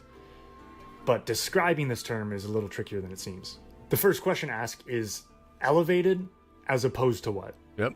And the answer is really simple. It's as opposed to the B film, the genre film, the low art film. Yep. We might actually struggle to understand this concept now in our deeply postmodernized pop culture, where we don't really have a clear distinction between high art and low art. And the Oscar goes to Everything, Everywhere, All at Once. But the term elevated is in keeping with that altitudinal metaphor. This altitudinal metaphor also comes with a connotation of judgment, as does the term B film, as if it's a grade in school, and the higher the grade, the better. So the reason that I'm skeptical of the concept of elevated films right off the bat is that they don't really respect the B film. It creates, passive viewers to have these genres that are where these films are pumped out, one after the other, and they're just kind of meeting the demands. They think this is interesting. And dude, this guy's like really smart and super well spoken. I really like the point he makes here. Films must be elevated in order to have value. I want to show that beneath the Technicolor sheen of the 1950s, things were just as rotten as they are today. A B movie with A ideas. Now, the reason why this quote from Maxine infuriates me so much is because B films do have A ideas. Take a look at the original Night of the Living Dead from 1968. Yep. This film has long been read as an expression of racial and class tensions in America, coming as it did on the heels of the civil rights movement. Elvis Mitchell has been working on this thing of the top 10 seminal, basically black movies, for lack of a better term, starting in the late 60s. Number one is Night of the Living Dead. Just 1 year before, 1967, there was an A film called Guess Who's Coming to Dinner, which explored some of the very same ideas, albeit in a more tasteful, dramatic, and explicit manner. As for you two and the problems you're going to have, they seem almost unimaginable. but you'll have no problem with me. The B film is the place where you explore the same ideas in... RJ Philla says, hey, Josh, thanks for having this community. 18 months of nerd venging. Did you catch the Marvel Secret Lair MTG drop yesterday? Cap, Wolverine, and Storm. Oh, yeah, man. I watched it. I'm really excited for that. It's going to be cool. A less explicit way, in an oblique, indirect, or symbolic manner. So just for reference, let's just pick a random year and look at 1963, a year where we saw the film Jason and the Argonauts. Okay, it's fun. It's stupid. Y'all ever see that? I like it. I watched it in film school. But we also had a film called Winter Light. Mm-hmm. It's smart, but a little dull. A film. Both of these films are about man's fraught relationship with the gods, the beings in the sky. But they have wildly different approaches, and they appeal to wildly different audiences. Yeah. But there was a third film from 1963 about beings in the sky, a film called The Birds. The Birds. Where does The Birds go? Looking back today, we might want to classify it as an A film, Right. since it's presented in such a classy manner. It's a Hitchcock film and has been discussed as one of the great films of film history for so long. But on paper, it's a horror film. Yeah, it's a genre film. film. Yep. It was aimed at a mass audience. So in a sense, Hitchcock was the first person to elevate the horror film. Yep. 42 years later, Christopher Nolan would Batman begin a new trend of elevating superhero films. Yep. But it's not just horror films and superhero films that are being elevated. It's every genre. I mean, just look at the old James Bond films and compare them to the new ones that are coming out. Felix. Felix.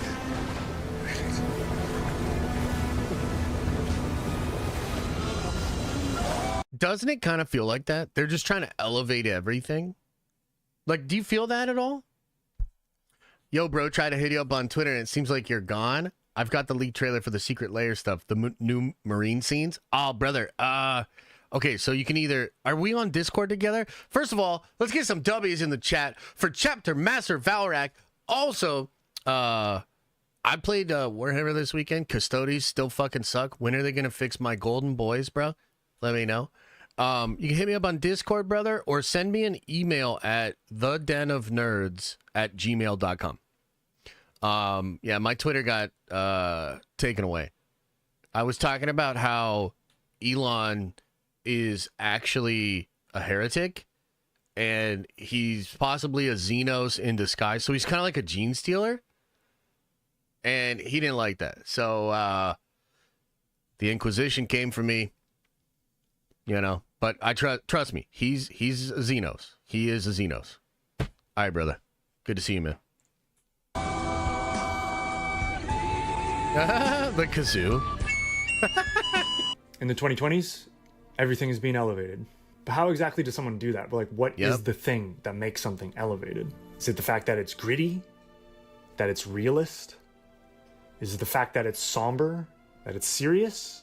Elevated genre films are often all of these things, but I don't think that the essence of elevation lies in any of those I haven't four seen that comic. I'll check For it out, example, though. Yo, I would still send me that on like Discord. Nimona to be elevated, even though it's neither gritty, realist, somber, or serious. In my opinion, elevation is essentially a psychological conceit. Is something on your mind, Ambrosius? Elevation adds depth, I'm the monster. gravitas, and realism to the inner psychological domain of its characters. By the way, this is a 40-minute video. We're 7 minutes in. I'm going to watch this whole goddamn thing because I think it's brilliant. And there's a lot of commentary I want to give here. So buckle up your buttholes, man. We're having a longer stream today. In fact, I'm going to go get more coffee. I'll be right back. To elevate something is to refuse to allow its characters to remain one-dimensional or archetypal ciphers, while you allow the plots to be genre plots, which is to say one-dimensional. Characters will often have backstory that's told through flashbacks. They will often have internal conflict, and they're generally presented with an emotional naturalism that is meant to elicit an emotional response in the audience. This is serious high drama. Serious high drama. You understand me?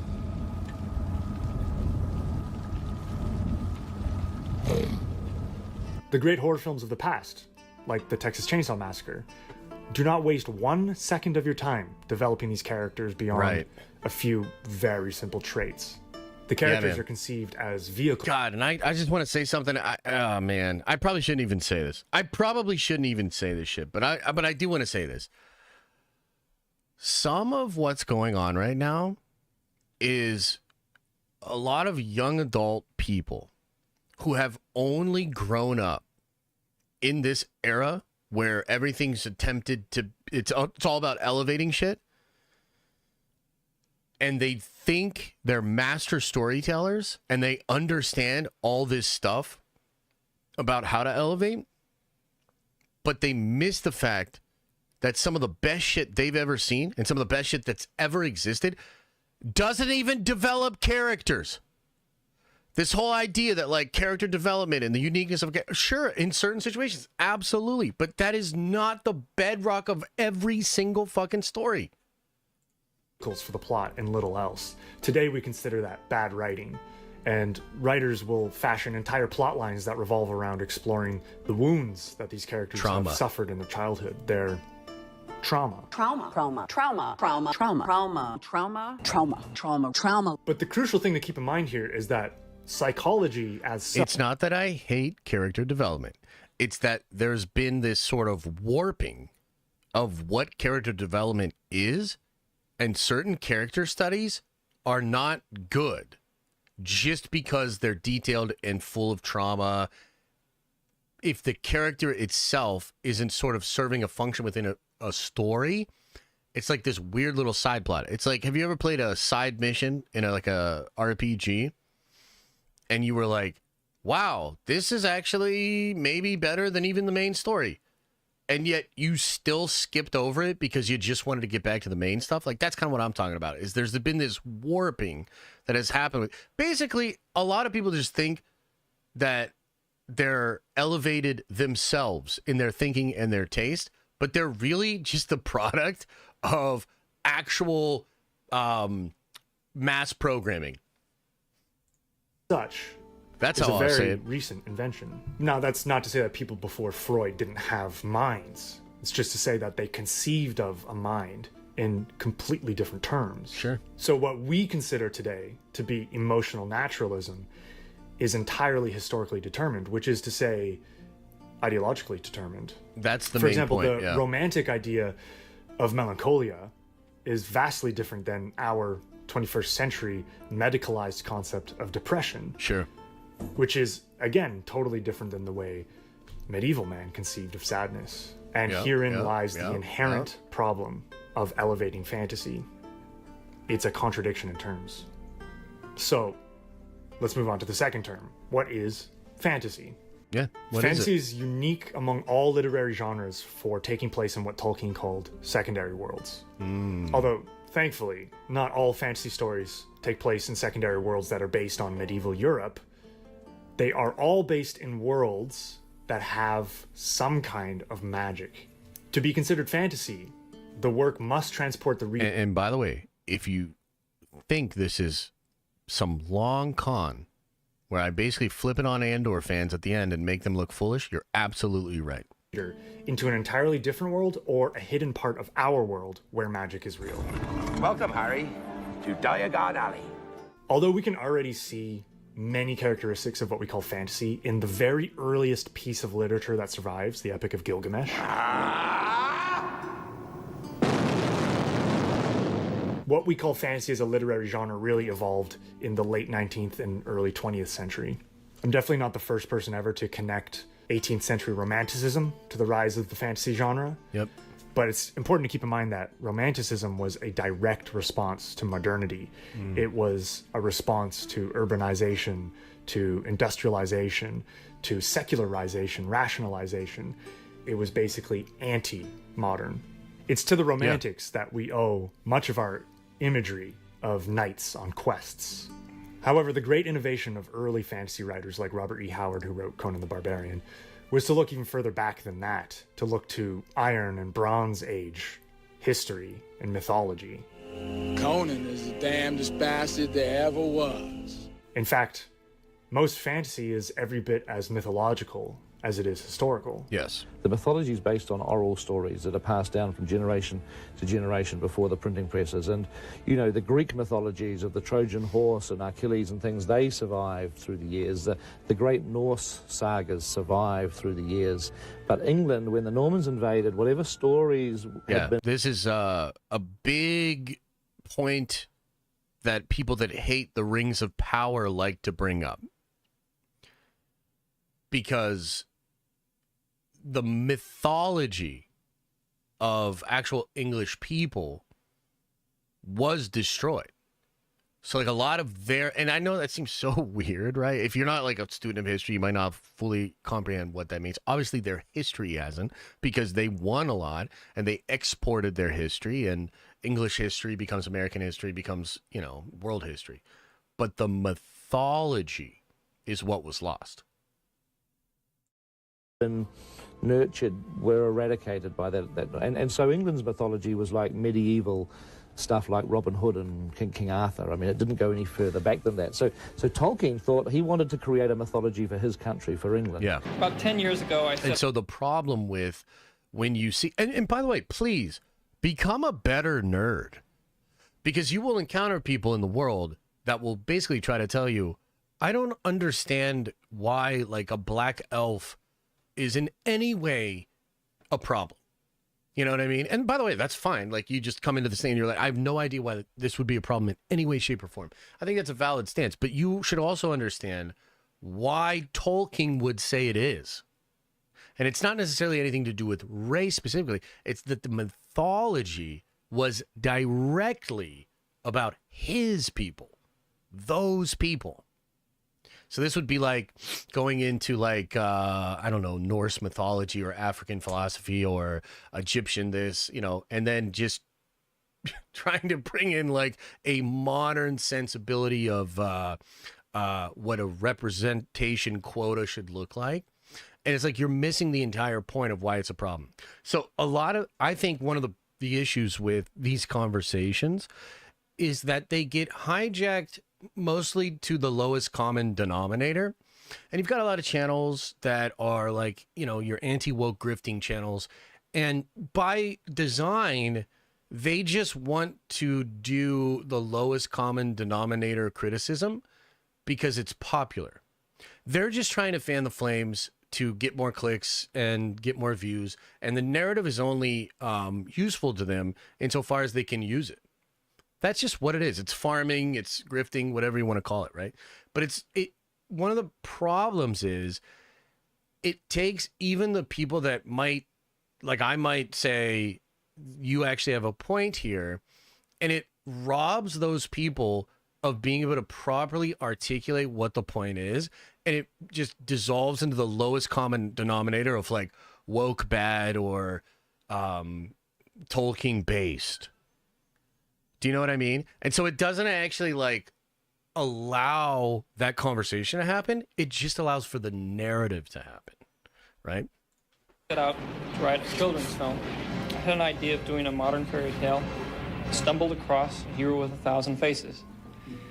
After reading more of Joe's books, I began to understand how I could do this.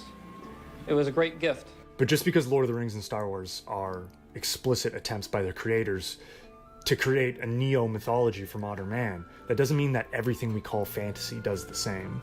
One thing to keep in mind here is that fantasy is largely a literary genre, and only secondarily a film and TV genre. Although that might be changing now, there are still way more fantasy novels than there are fantasy TV series. And the thing about the novel is that it has its origins in the rise of modernity. The novel and modernity go hand in hand. Mm-hmm. The advent of the novel coincided with a new concept of the individual and the placement of human subjectivity at the center of the universe, as opposed to the subjectivity of God. That's why novels are either written in first person, from inside the head of the protagonist of the story, or from some kind of close third person where it is a God's perspective, but for some reason they're mostly concerned with the inner life of a protagonist. Weird. It's also why novels tend to be about characters who don't feel they belong in their world, where there's some kind of gap between the character and the world they inhabit. for lack of a better word, this is the modern condition. Yeah, that's the whole point. Modern consciousness. Yeah. Thus, fantasy novels actually do contain their own internal contradiction. The medium of the novel nudges it towards the modern, but its mythological imagination brings it to an anti-modern place. This is also why I think that every work of fantasy can be plotted on a spectrum that runs from the contemporary on one end to the mythological on the other. The mytho-spectrum, let's call it.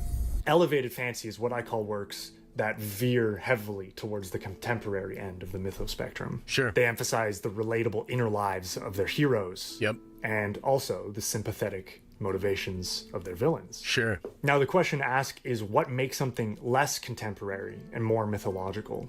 I can think of 4 different answers to this question. My first answer has to do with the world building. So let's remember that in fantasy, you don't actually have to have a pre-modern world.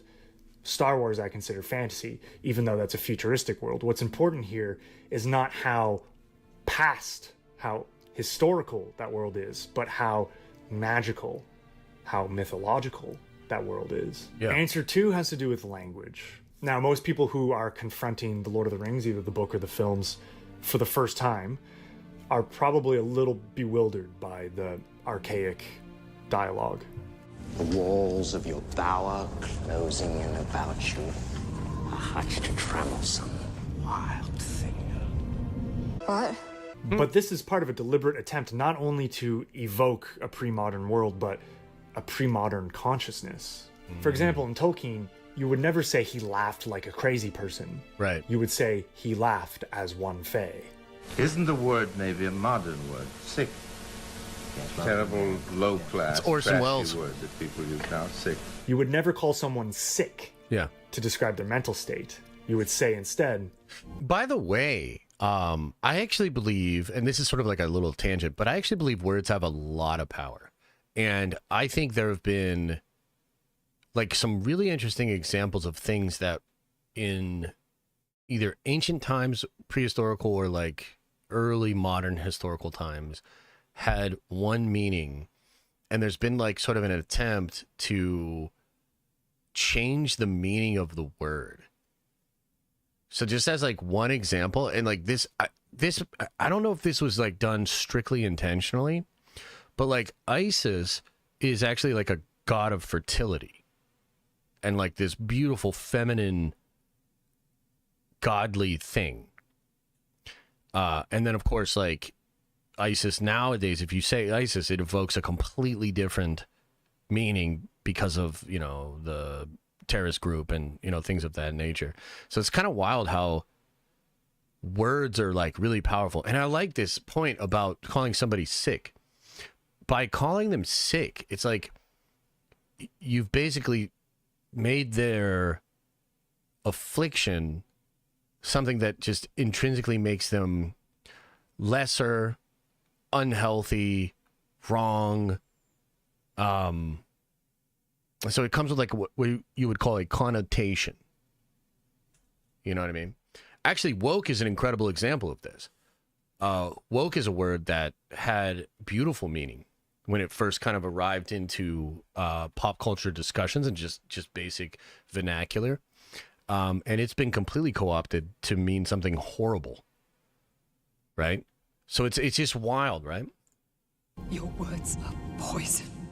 now language is a really big and important part of the fantasy genre, but it's not crucial. Now, The Lord of the Rings might sound a little bit like Hamlet, but Star Wars sounds a lot like American Graffiti. Hey, you're supposed to be the fastest thing in the valley, man, but that can't be your car. It must be your mama's car. She's fast enough for you, old man. Despite its princesses and queens and knights and wizards, the characters in Star Wars actually speak with a distinctly 20th century North American vernacular. True. We're all fine here now, thank you. How are you? For example, Han Solo calls Luke kid, Great kid, don't get cocky. whereas a novelist like Tolkien or Gene Wolfe would use the more historical term child. But at least, you know, they never use a super contemporary term like okay. Okay, Lloyd. I mean, can you just imagine if a major work of fantasy used the term okay? You know, that's a term that has its origins in the slogan used in the re-election campaign of the 8th president of the United States, Martin Van Buren, in the 19th century. How perfectly modern. You know, there's no more modern term than okay. It's like the least fantastical thing I could. Okay, they're stars. Number 3. This one has to do with morality, and this one can be an extremely This one's really question, interesting. Pay attention. because we moderns have an inherent distrust of simple, clean dichotomies between, say, good and evil. Sure. And for some strange reason, we seem to think that the gray in the middle is actually better than the good. Sure. Someone explain that to me. Killing Renfrey is the lesser evil. Evil is evil's Fragamo. Now, for the fantasy writer, this can be a real problem because fantasy often has a feudal political milieu. And we have a really hard time accepting that anything in that world and of that world can actually be good. Simply because feudalism is completely anti-democratic, right? But I really think that the fantasy writer needs to look much deeper than this. To help us look a little deeper, I'd like to quote from one of my all-time favorite fantasy novelists, Gene Wolfe. He wrote a beautiful essay on The Lord of the Rings, which opens with the following paragraph. There is one very real sense in which the Dark Ages were the brightest of times. Wow. And it is this, that they were times of defined and definite duties and freedoms. A king might rule badly, but everyone agreed as to what good rule was. Not only every earl and baron, but every carl and churl knew what an ideal king would say and do. Interesting. In such a moral matrix, villains are actually not heroes of their own stories. They're simply villains. Yeah. And everyone, including themselves, would know this. The farmer who abandons his farm to go become a highway bandit does not have any delusion that he's doing a good thing. Pirates did not think they were revolutionaries. The cruel king did not think he was saving the world. Evil was evil, and there was no modern neurotic self-deception about it. But the real reason... And that is just so true of Star Wars. Like, that is just on point. Why fantasy takes place in worlds where good and evil are so clearly defined is not historical. It's mythological. It's mythic, So yeah. the image of a king returning to his throne should not be interpreted as an endorsement of feudal monarchies. Right. That's like the whole... Oh, boy. It should be read as a symbol of the world being put back into balance. Yes. It should be read as a dream. This symbolic aspect is something that I think postmodernism gets just so wrong with regards to fantasy. This is the fourth and most important way that a writer can make their work more mythological and less contemporary. Their work is not animated by the socio-political logic of modern discourse. It is animated by the symbolic logic of dreams. To help explain exactly what I mean by this, we can turn to the writer Julian Jaynes, who in his book, The Origin of Consciousness and the Breakdown of the Bicameral Mind, makes an amazing discovery. Sounds like a about great the book. logic of classical mythology. Without getting into the weeds of his broader argument, Julian Jaynes makes an observation about Homer, specifically the Iliad, that the gods are actually stand-ins for the character's psychology. He points out that it's one god who makes Achilles promise not to go into battle, another god who urges him to go, and another then clothes him in a golden fire, reaching up to heaven and screams through his throat. In this cavalcade of different gods impelling Achilles to act in one way or another, we actually get a sense that Achilles doesn't have a will of his own, that he's an empty vessel for the will of the gods. It's as if the gods are internal states, thoughts, emotions that are externalized. In Just fact, like the dark side and the light side are really, and like Vader and Luke and all these things, they're really symbols of different aspects of self, of consciousness. Like, that's what it is. Jane writes, the gods take the place of consciousness. I think it's pretty fascinating the way that he finds the internal logic of mythology in this externalizing logic. In mythology, our inner demons become outer demons. Yeah. Our inner struggles become the battles between armies. Sure. The world itself manifests man's collective unconscious. The disparate parts of our own consciousness become the dramatis personae who go on this epic adventure. This, in my view, is the crux of what makes mythology mythological. You have it in you to make it epic. Being epic. No, it's externalizing the internal. Mythology is an upside down world where the invisible becomes visible. Thus, you don't actually need characters who have really deep three-dimensional psychology, because the entire world is symbolically their psychology. So this is why I play something like Nimona on the contemporary extreme of the mythos spectrum, and I want to be extremely clear why I'm doing that. It's not because there's technology in the world building. It's not because there's gay characters. I mean, look at ancient Greece. I mean, you know, there's no shortage of gay stuff going on there. It does have something to do with the contemporary dialogue. I don't even think there was a Greek word for gay, because it was like, so like the idea of that being just separate from not like agape, but what was there was a word for like actual, like sexual love and attracted love. There wasn't really a word for it, because it was just not differentiated. Now, I do think there's sort of a weird modern lensing that happens with ancient Greece and parts of feudal Japan, like the Edo period, where there's like a romanticizing of the sort of gay or homosexual aspects, which is also incorrect. But it's just more correct to say that just sexuality itself was kind of unabated. This guy looks extremely punchable. And the questionable sense of humor. Your uncle's head fell on my grandma's butt! But it's above all because of the modern psychology of the characters. You think that I would do that? That's who I am? I don't know. You're the one who told me not to trust anybody, to question everything. It's the idea that the monster just needs to be seen. I see you, Nimona. Lame. And you're not alone. I mean, can you imagine saying this to Sauron? Right. Or maybe the Emperor? It would be silly, because those are not real people. They are archetypes. In elevated fantasy, therefore, you can't actually have the return of the king without it seeming like an endorsement of feudal monarchies. You can't have a line like "Men of the West" without it sounding like white nationalism. Elevated fantasy is a contradiction in terms because it speaks to our contemporary political discourse, while at the very same time of the West transporting us. Wait, what do you to a mean world by where that? Such discourse would not exist. We're living in a dictatorship. And it's for this reason why there are so many works of elevated fantasy that are playing all these weird subtextual discursive games of critiquing and interrogating themselves and questioning their own right to exist. Yes. I mean, just one thing to ask yourself, is Nimona's world supposed to be aspirational? They're every bit as progressive as the 21st century Western world when it comes to matters of sexuality. Oh, man, he's like hitting the nail on the head here, because this is part of the problem. It's like you just...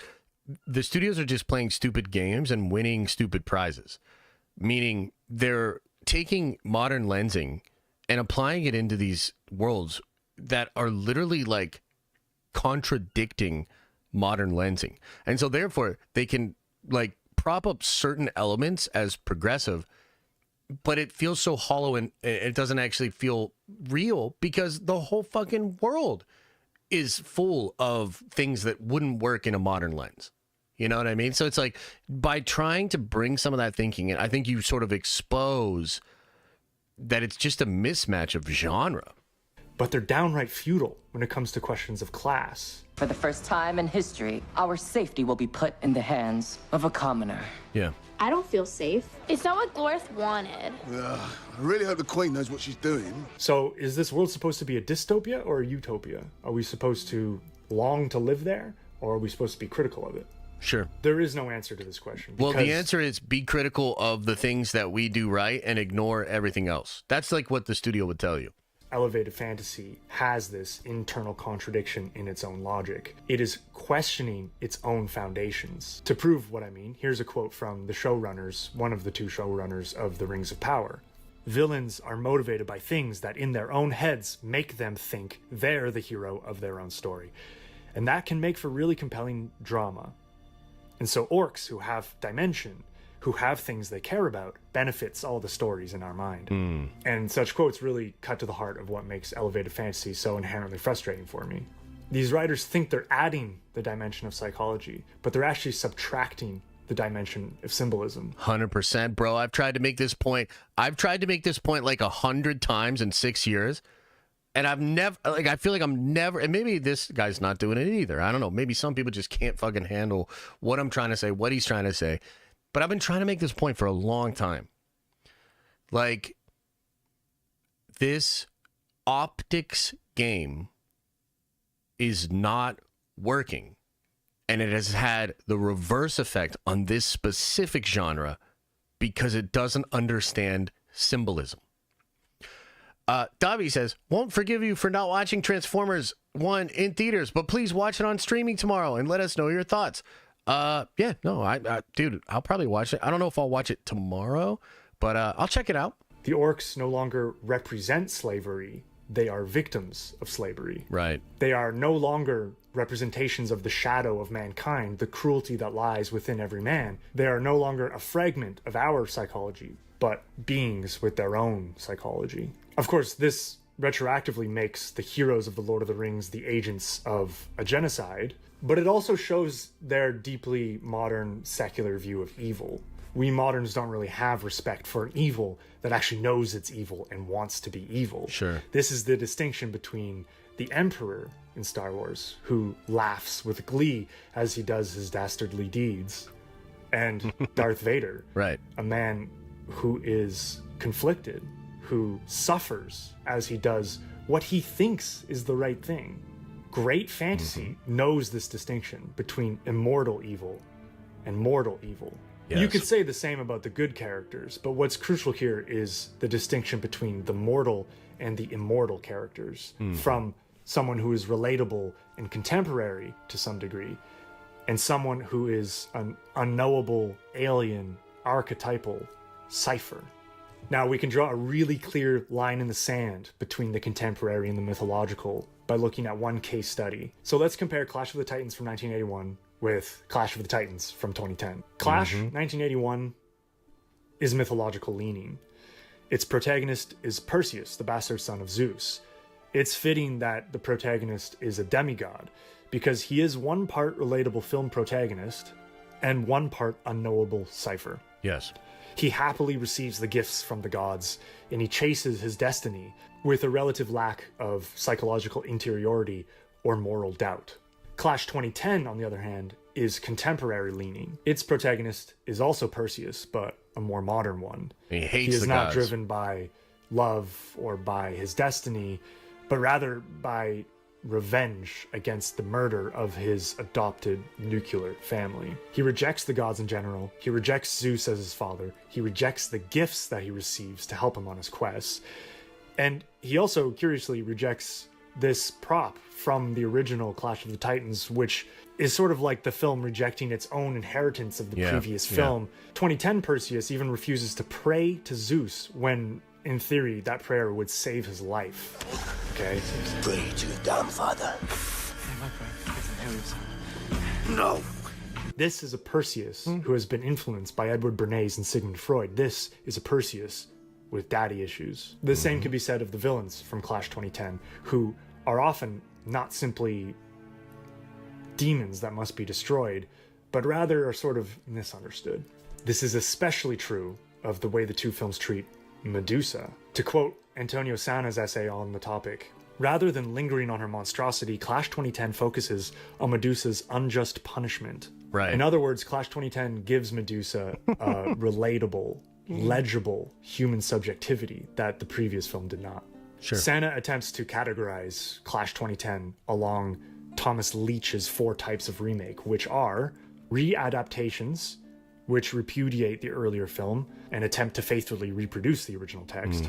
2, homages, which value the original film and subordinate to it their own textual claims. Sure. 3, updates, which critically or ironically revise their literary source. And 4, true remakes, which attempt to annihilate the model they are honoring. Santa goes on to say, Clash 2010 is not an adjustment of the primary mythical source to contemporary times, because the temporal setting is still ancient Greece. Yeah. Nevertheless, the film favors a different system of values, especially if we consider Perseus's vindictive motivation against Hades, or the character's irreverent attitude towards the Olympian gods. I find the way that Clash 2010 deals with religion and with the supernatural to be fascinating. In Clash 1981, the gods are cool observers who deal with their mortal counterparts with a kind of warm indifference, and receive veneration and obedience from the mortal world.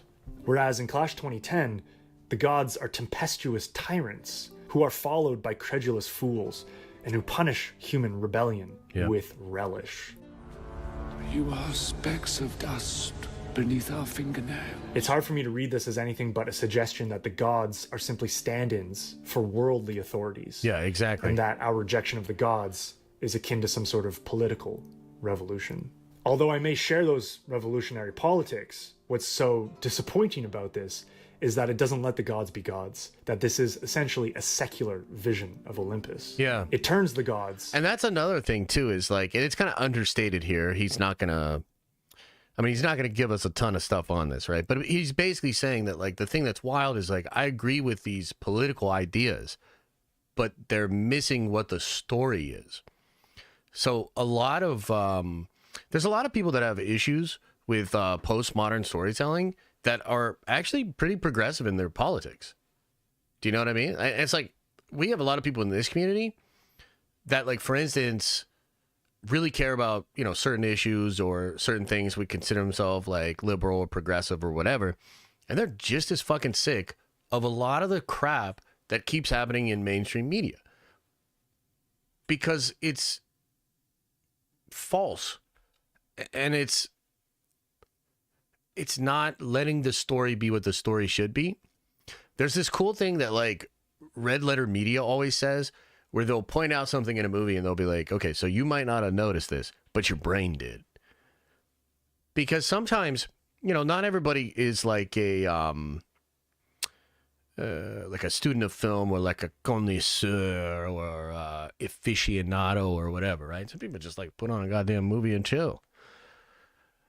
Some of this stuff that keeps happening in the movies is bugging us. We don't even necessarily go know why. Now, again, that leads into another problem, which is like the farmers and the grifters kind of give you a lowest common denominator answer to that question and then just nail it over and over again. So the discourse kind of breaks down, and it's been poisoned by that group as well, in my opinion. But the core issue remains. And it's like, I really wish people could just kind of look past the culture war wool that has been pulled over a lot of people's eyes and try to kind of come to terms about the lack of quality that's out there in media. You know, culture is very important, and I totally understand people really being invested in the culture war, because I think culture is really important. But so is story. And I think story and mythology has an important role to play in culture. And I think it needs to be addressed. Into modern human beings who have legible and relatable motivations. So the next question I want to ask is, so what? So what am I here suggesting? That Clash 1981 is better than Clash 2010? That we should return to the more simplistic and less psychological characters of the 1970s and 80s? No. Neither of the Clash of the Titans films are particularly engrossing or moving. Everything must evolve. The solution to bad progress is not noble regress. I agree. But better progress. That's what. And this is the thing too. And maybe I don't get enough of a chance to say this, right?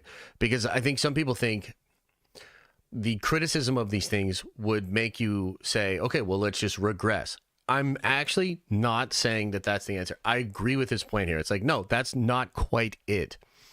But the people that are shepherding these stories nowadays are not understanding what elements were working before to create stories that lasted thousands of years throughout all human history? And how do I take some of the more psychological, maybe even more postmodern or more optic-driven decisions and weave them into a story through symbolism, right? Like, how do we actually play this game and evolve the genre rather than trying to change it, trying to make it into something else? Joshua Kemble says, if you go to Wendy's to try the new Krabby Patty, ask them for extra Krabby Patty sauce on the side and dip your fries in it. You'll thank me later. I don't know if I should be disgusted or hungry, but thank you, Josh. Vandolph the Black says, with a $20 holla, very generous, says, Ralph Fiennes just Volderheads in Clash 2010. But yes, I feel they just crap on Joseph Campbell. How can Star Wars return when they take this modern stance on fantasy? The lesson is more profound than they can understand. Well, I don't necessarily think... So I'll answer your question in a kind of odd way, okay? I once stood in front of Dave Filoni, and I shook his hand, and I asked him one question. And I said, you know, George has talked about being a student of Joseph Campbell. He understands the work of Sam Keane. He's thinking about mythology when he's writing these stories. And so I asked you, Mr. Dave Filoni, are you doing the same thing? Do you study Joseph Campbell? Do you study Sam Keane? And he gave me the best answer ever. He said, I don't. But the whole point of what Sam is talking about, or what Joseph Campbell is talking about, is that if you just understand story, you're kind of already there. Like, the whole point of Hero of a Thousand Faces is that it's weird that cultures and societies that were completely isolated from each other have similar stories. And I'm talking about, like, to the point of, like, the same kind of numbers show up, the same kind of, like, virgin births show up. Like, all of these things show up in all these cultures and societies that were completely isolated from each other. So the point is, if you just worship at the altar of story, you're probably going to find yourself at the place that George was at through study of, like, specific elements. And I thought that was such a good answer, because it's like, you know, you're kind of asking me here, how can they do this? Because they don't understand this. They just have to worship at the altar of story and stop thinking about optics as much and things of that nature. And I think those elements will naturally come out of the story. The balance is, how do you then take those ideas and do something that also is interesting and works for, like, modern times, modern experiences? And I think ultimately, like, that's just kind of the work of not only the creators, but the audience. If it resonates, it resonates. If it doesn't, it doesn't. And you know, where Hollywood is at right now, it's not so different than many other times in Hollywood. I mean, they do not understand that shit. So one of the things that George and Spielberg talked a lot about was, like, I think it was in the 50s when all the original owners of the Hollywood studios, who loved movies and loved actors and loved writers and loved directors, they all got sold to conglomerates, businesses. So you had executives come in that didn't have any of the experience, didn't have any of the love or the appreciation, and they just don't understand stories. So basically from the 50s till now, you have a whole bunch of power at the top and all the perspective is at the bottom. And that's kind of like the big disconnect there. How do you bridge that gap? The studios have to realize that there's an element here that they can't control, and they basically need to assemble talent and allow talent and storytellers and creative to, like, do their thing. And maybe in the sort of more modern era, the criteria for that has changed. You know, this could be like your DEI thing, which, again, I think is sort of an overplayed, like, you know, this will get you really riled up, clickbaity kind of a thing. But there is a reality in which, you know, decisions, especially at the top, are motivated by investor decisions, optics, and things of that nature. That's obviously a problem, but it's sort of a secondary problem to not letting the art be created by artists, right?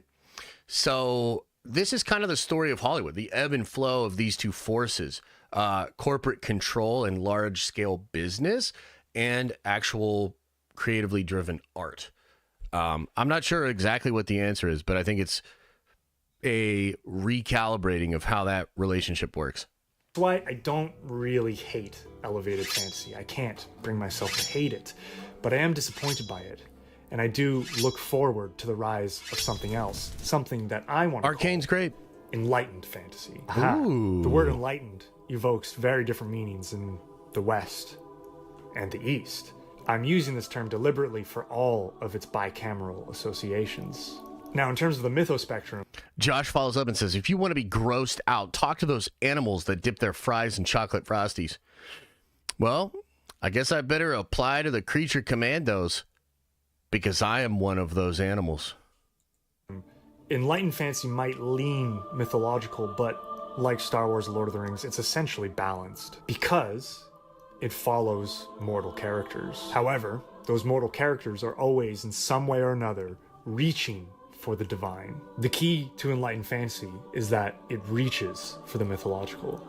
Just as George Lucas and Tolkien reached for the mythological, although they had to express their ideas in modern dramatic forms that are legible to we modern audiences. Yeah, true. Although The Lord of the Rings is the better example for the genre's iconography and its language. I am a servant of the secret fire, wielder of the flame of Arnor. The dark fire will not avail you. Flame of Udun! Star Wars might actually be the better example of what enlightened storytelling looks like. And the reason for that is extremely simple. Star Wars is always about pilgrims on the path to enlightenment. Star Wars is about mortals becoming divine. Yes. Luke Skywalker remains the paradigmatic example of an enlightened fantasy protagonist. He's a character who climbs the mythospectrum over the course of the story, beginning as a very contemporary, relatable, emotional character, and ending as a stoic demigod, a cipher, who is most powerful at the moment that he cools his human, all too human passions and wields the transcendent power of the gods, the power to create reality by speaking it into existence. You failed, Your Highness. I am a Jedi, like my father before me. He is our modern-day Perseus. One part man and one part god. Now, you might argue the same thing is true of Frodo Baggins or Harry Potter, but I would argue that the motivations of both Anakin and Luke are far more explicitly to become a Jedi. Yeah. I will be the most powerful Jedi ever. I want to learn the ways of the Force and become a Jedi like my father. Although, crucially, the two of them. And then, like, just given everything we're talking about here, just think about Andor and think about how not anything like those two stories Andor is. Have very different visions on what that means. Frodo does reach a kind of transcendence, in my opinion. However, he never intended to become a wizard. Because in Tolkien's world, wizards are immortal beings. Hobbits do not become Maiar in Tolkien. Just as Muggles do not become wizards in Rowling. Yep. Just as non-benders do not become the Avatar in The Last Airbender. In fact, in most fantasy... No. Like, look, I totally get it. Some of you guys like Andor, but again, I completely reject it. In like every possible way I reject it. And this is at the core of why I reject it. Where is the symbolism? Where is the mythology? Where's the fucking Force, dude? Andor is not Star Wars. Mortals do not become immortal. But in Star Wars, they do. It's possibly because George Lucas was more eclectic in his vision. The Jedi are both Franciscan monks and Shaolin monks, and romantic knights, and Japanese samurai, and Western gunslingers. Hell yeah. Depending on your view, the Force is either the Christian Holy Spirit, the Vedic concept of prana, Polynesian concept of mana, the Taoist concept of chi, the Hermetic concept of magic. In truth, it's all of these things and more, because the Force is a deliberate attempt to create something new, and therefore universal, exactly, that people from all over the world can relate to and project their own ideas into. Exactly. Therefore, enlightened fantasy need not and probably should not draw too heavily and too specifically from concrete, historical, real human traditions. Yep. They should rather invent their own chimerical system. And then, you know what's so funny about that too is like a lot of these dweeby, more often than not younger Star Wars fans will bring up like Star Wars as political, right? And they'll say like, but Star Wars has always been political. But if you actually listen to what George said about the rebels, like everybody gets caught up on this. He initially says they're like the Viet Cong. But then he literally says in the next sentence, or the American revolutionaries, or this. He wasn't drawing a distinction to a particular political side or an event. He was saying the spirit of a rebel character is actually represented throughout history, which makes it more mythological than historical. And I get so bothered by like a lot of the more modern Star Wars audience that just wants to say, no, it is strictly political because of what he said here. And yet they lack this complete understanding of Joseph Campbell, Sam Keen, of what George was even trying to do. And the very next fucking thing that came out of his mouth. It's crazy to me, but it really shouldn't be that crazy because we live in a world of surface level knowledge and engagement, you know? But luckily, this community is better than that. We dig a little bit deeper. We're a little bit more studious. We're a little bit more open-minded. Systems, synthesizing broad influences to create bastard mixes in an effort to create something universal, a new mythology. Fantasy writers fixate, rightly in my opinion, on world building. But the reason for that is that each magic system expresses its author's vision of how humanity can improve itself. A magic system is an interpretation of the very real matrix within which humanity can find its own divinity. Now, I want to be clear, protagonists of enlightened fantasy do not need to be students of a very specific school of magic, like the Jedi or the Aes Sedai or Hogwarts. But they must be reaching in some way or another for the divine, for greatness, for the impossible. Enlightened fantasy, therefore, does not need to begin on the mythological end of the spectrum, but must, over the course of its story, reach for it. Sure. It must walk the road from the profane to the sacred. Now, the reason I'm rambling about this is because I don't want to simply coin terms for things that I want to critique.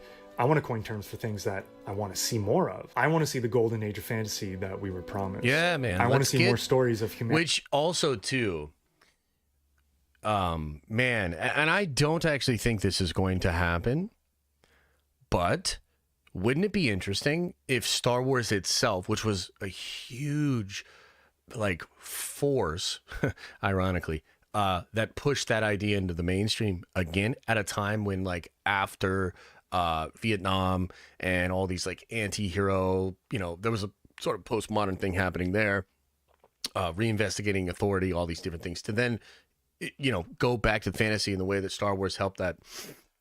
We currently live in a pretty dry time for great fantasy, for like elevated or enlightened fantasy, or just good fantasy. Part of that is because of Star Wars. But wouldn't it be great? Wouldn't it be fascinating if Star Wars, the next big project or the next trilogy, actually served this exact role? If it took us back towards symbolism and mythology and getting back to the heart of it? I mean, I would feel so good as a fan to have the next version of Star Wars be Star Wars and reestablish what that actually means to so many different people. Josh says, no disrespect, bro, but Frosties are for dipping spoons, not fries. Why not both? Humanity striving for its apotheosis. Stories that explicitly assert the existence and the primacy of the good. Stories that pave the way for our evolution to the stars. I want to see more stories of noble warriors seeking to perfect their souls. Mystics who grapple with evil on planes of reality that most people can't see. I want to see stories of good people called to greatness. I want to see stories where the power of friendship defeats evil. It's not that complicated. The legendary Goodreads critic J.G. Kelly, in his one-star review of Robert Jordan's The Eye of the World, says this: "It's just modern characters with modern psychology swinging around magic swords in a Disneyland version of history." And ultimately everything I'm saying here about elevated fantasy is summed up in this one sentence. Yeah. However, it is crucial to remember that all of our stories are created by modern minds. We do not have access to ancient subjectivity. The entire genre of fantasy only exists for us alienated modern subjects who are, let's face it, nostalgic for a world that never was. A world where God still spoke to mankind. A world where magic was a fact and where honor. So with that in mind, it's actually important to remember that The Lord of the Rings and Star Wars are not extreme on the mythological end of the spectrum. They're actually quite balanced. I believe their great success has been to synthesize the modern and the mythological, to place characters that feel like real people into unreal worlds. Sure. Worlds which are alive with animal, vegetable, oceanic, subterranean, and spiritual forces. Star Wars and Avatar: The Last Airbender, and arguably The Lord of the Rings, chart the voyage of a mortal to their apotheosis, towards a miraculous feat that redeems the whole world. And what's great about these three works in particular is that the final hurdle of each of them is not a show of strength. Right. It has nothing to do with power. Surrender. The final hurdle on the road to apotheosis is a moral quandary. It is a moral choice. So for all the fantasy writers out there, I urge you to find your own balance between the contemporary and the mythological. I urge you to be wary of making your characters cardboard cutouts on one extreme, but avoid making them modern subjects on the other extreme. Avoid turning your villains into a socio-political other. Exactly. And don't feel the need to give them a deeply sympathetic backstory. I know. Remember, your audience are not attracted to fantasy. People think they're being so deep, but they're just paint by numbers. Because they want to see characters that embody the same doubts that they experience in their daily life. But just the opposite. Because fantasy shows them a world where such doubts, such inner struggles are transposed and projected onto a magical world. Give yourself permission to be basic. Go ahead and give your world kings and queens and wizards and knights. But above all, show us your own vision of magic. Show us what it means to evolve. Show us how that final hurdle on the road to becoming a god is not simply about amassing more power, but it's about making a choice to be good. And if you think mankind has gotten tired of that story, gotten tired of seeing these tropes again and again, gotten tired of seeing worlds where there's good and evil, then why the hell are you writing fantasy? Yep. Don't write it. Get the fuck out of here.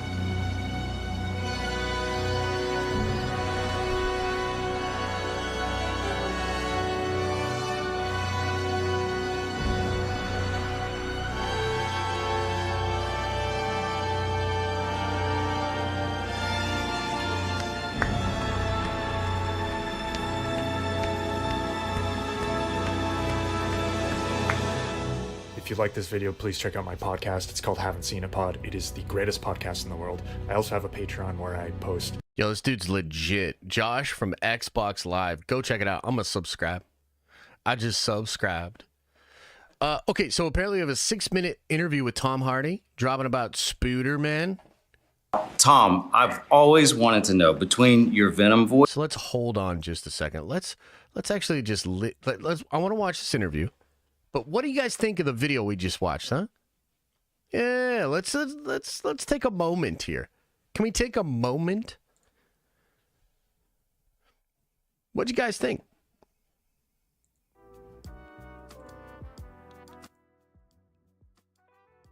Yeah, I thought it was one of the best videos I had seen in a while. It's kind of popping off for him, so it came into my recommendations. Watched it, loved it. Was like, I'm literally going to watch this whole video with chat again, which is very rare. So, great video. And hopefully, an important voice in the world of pop culture. Yeah, that'd be cool. Order some food and run it back. I don't know about all that.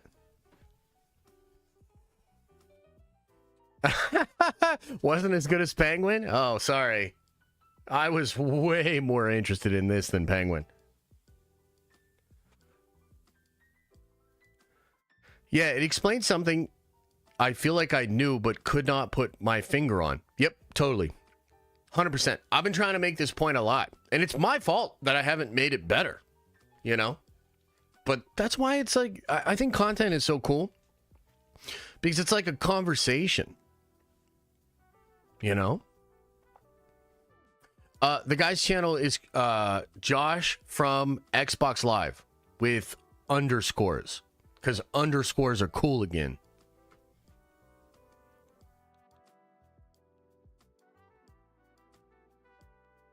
Shogun Orta with a 5 spot says the fantasy guy in the video made good points, but if writing great archetypical stories was easy, we'd be getting a lot more of it.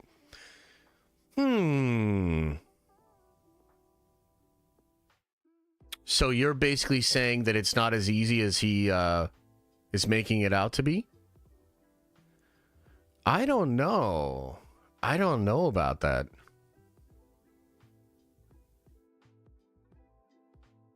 I actually think, and I've said this before, I don't even think it's hard to get Star Wars right. Like, it's almost hilarious how bad Disney is doing, because Star Wars is a pretty simple formula, in my opinion. So, yeah, I don't know. So writing a hit TV show is easy? No, I don't think that's what I'm saying. And I think there's a reality of like, what is a hit and what is not a hit, right? And sometimes that's luck. Like, you just get lucky and this becomes really popular. I'm sure the world is filled with great television shows, great movies, great books that we've never heard of or never read. So popularity is not like a strict measure of quality. But I think it's fair to say that we have had a lot of pop culture shows, which popular culture, like, it's attempting to be very popular. That's why you pay $500 million for a Lord of the Rings license. That's why you pay $4 billion for Star Wars. That's why you pay $4 billion for Marvel, because you are purchasing popular content, pop culture, popular within the culture. So I think that we are clearly living in a time where a lot of stuff that is made for the pop culture audience is not good. Maybe not good's not even the right way to say it. It's not resonating. Is that fair to say?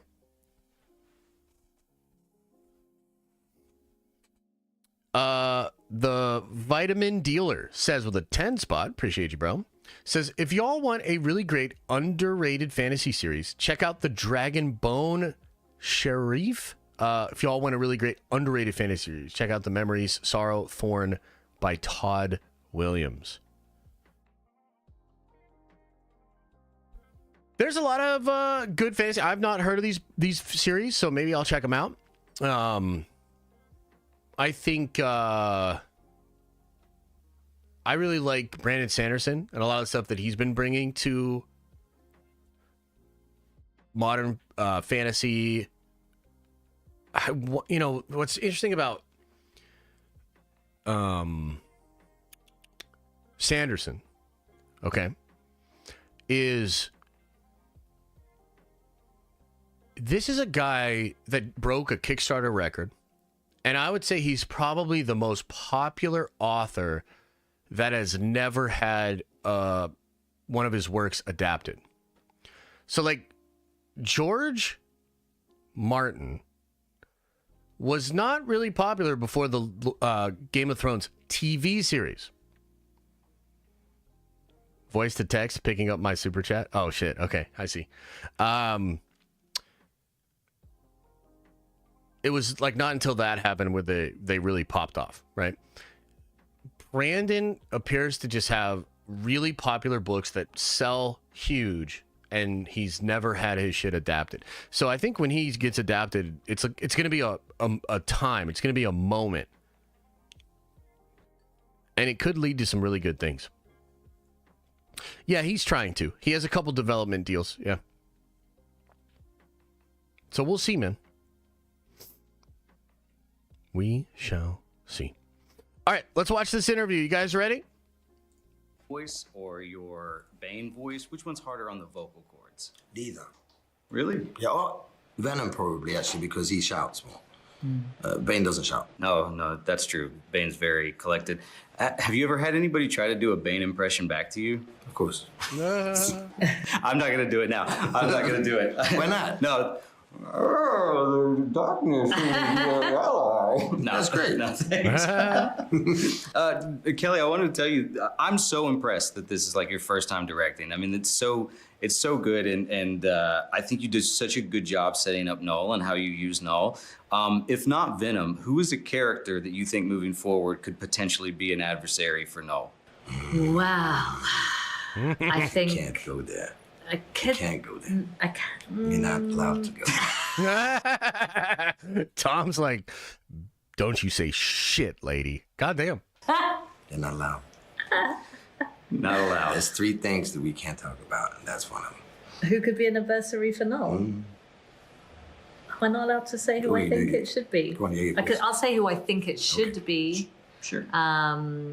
You know, I think that Toxin should be a great adversary for Null, as he is in the books. Even though this is The Last Dance, I did want to bring this up to you, is that last night at Comic-Con, you did say that, like, one thing that could tempt you to return would possibly be Spider-Man, but which Spider-Man?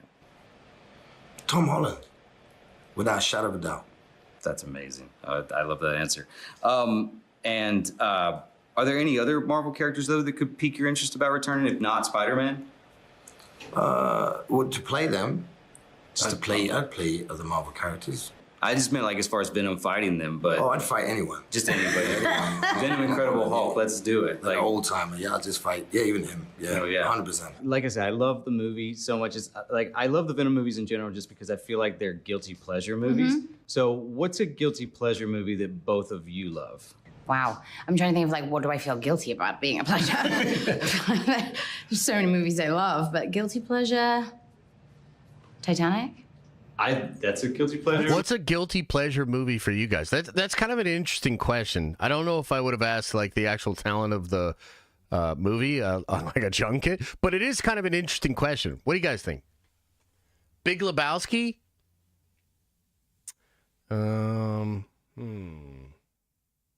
Can't say the name of the video. Oh, okay. National Treasure is a great one. The Transformer movies, yeah. Batman and Robin, that's a good one. The Notebook, okay, Larold, we see you. Iron Man 2, okay. Princess Bride, but I think Princess Bride is, I don't think you have to feel guilty. People love that movie, man. That's a good one. Tom, Jane, Punisher. Dark Knight. Why would you feel what? Doesn't make any sense. Pitch Black. That's a good one. Huh. Yeah, Tom, Jane, Punisher. I could see it. Huh. Flash Gordon. Sure. Phantom Menace. Ooh.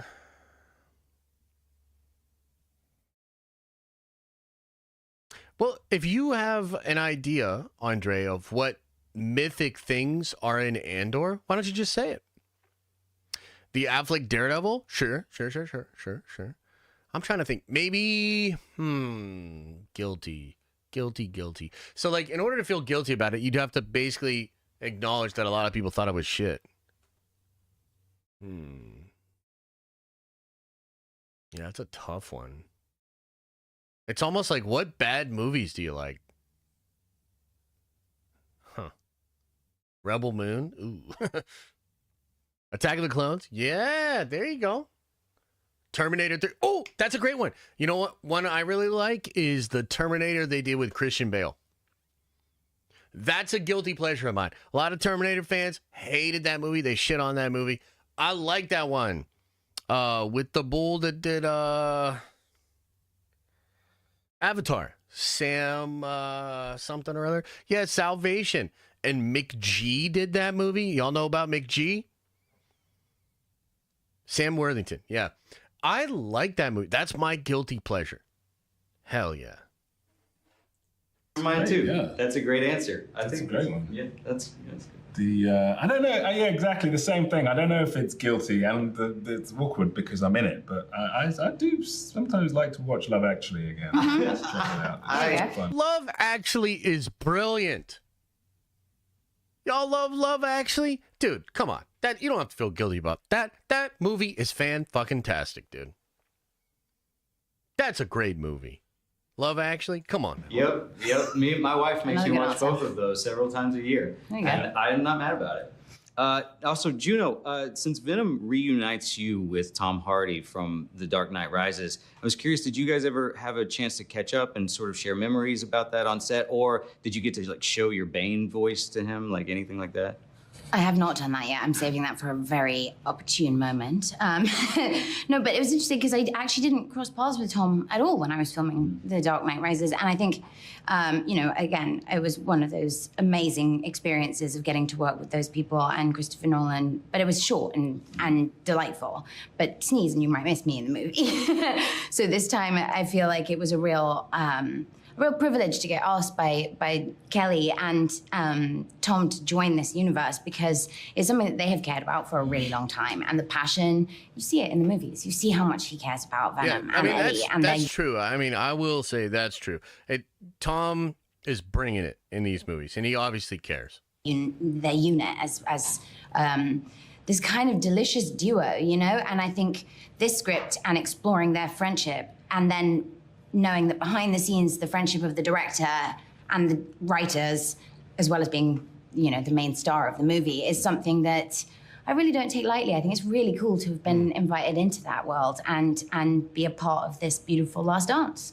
Well, with both of you having comic book movie experience, how did this experience differ from, your time on Dark Knight Rises or your time, with Doctor Strange? Yeah, it's just such a different character, and I think that's the main thing, I think for General Strickland, just how organized everything is and the kind of responsibility, how earthy it is, it's all just, built on on reality, and on these kind of really high stakes for him. This attempt to keep in line the military part of this incredibly secret facility. And his life being so complicated in many ways by the scientific wing of that facility, headed by Dr. Payne. And so they end up in this kind of conflict about what's best and the best ways to proceed with these alien life forms. And all of that, all of those dynamics were really interesting. Why does it feel like that answer has more depth than any of the movies? God damn it. And fun to play with Juno. Yeah. And, I think that's kind of what made it very special for me. Now, I also want to talk about how I really liked Strickland as a character because obviously he's an antagonist, but he's not a bad guy, without dipping too much into spoilers. Yeah. And so was that dynamic something that sort of interested you about the character? I think so. I think it's always interesting, when somebody is making, does things that you can think in isolation are kind of questionable, but you understand it from their point of view. And he has, he's quite empathetic, and he has this real connection to his group and to the team. And he feels not only that they are being endangered by everybody else, and, there's a kind of, and humanity, in fact, is being endangered, but they also, are getting hurt, so he kind of has to sort of step up, that's his role. And so it brings him into conflict with some of the other people that maybe we, initially think we're going to warm to more, but actually the problems are quite subtle. I mean, they're quite sort of dynamic. Last question for you, Chiwetel. I'm with comic books, so I have to ask about Mordo and see if there has been any talks at all about him possibly returning down the road. Mordo. Well, we'll see. I mean, I don't know. And that's kind of a question for, it's beyond me in a way. But it's an incredible character, obviously, Mordo. So I'd be excited to do more. Amazing. Well, thank you guys so much for your time. I really cool interview. Yeah, man. I know, great actor being wasted. Man, I tell you, one of the best roles I ever saw, it might have been one of the first roles I saw Chiwetel in, was actually the Serenity movie, which was the movie version of the Firefly show. My God, what a fascinating character. in that movie. Pretty cool. All right, guys. Well, I think that's probably going to wrap it up for this stream. I'll chill a little bit with you guys, see if there's anything else you want to talk about. But I thought that was a good stream, man. Good nerdy news rundown, a lot of updates, DC Marvel, fun video about postmodernism, fantasy, some Venom stuff. It's been a good Monday, man. You know? Set the tone for the week, baby. Culty video, maybe on Wednesday.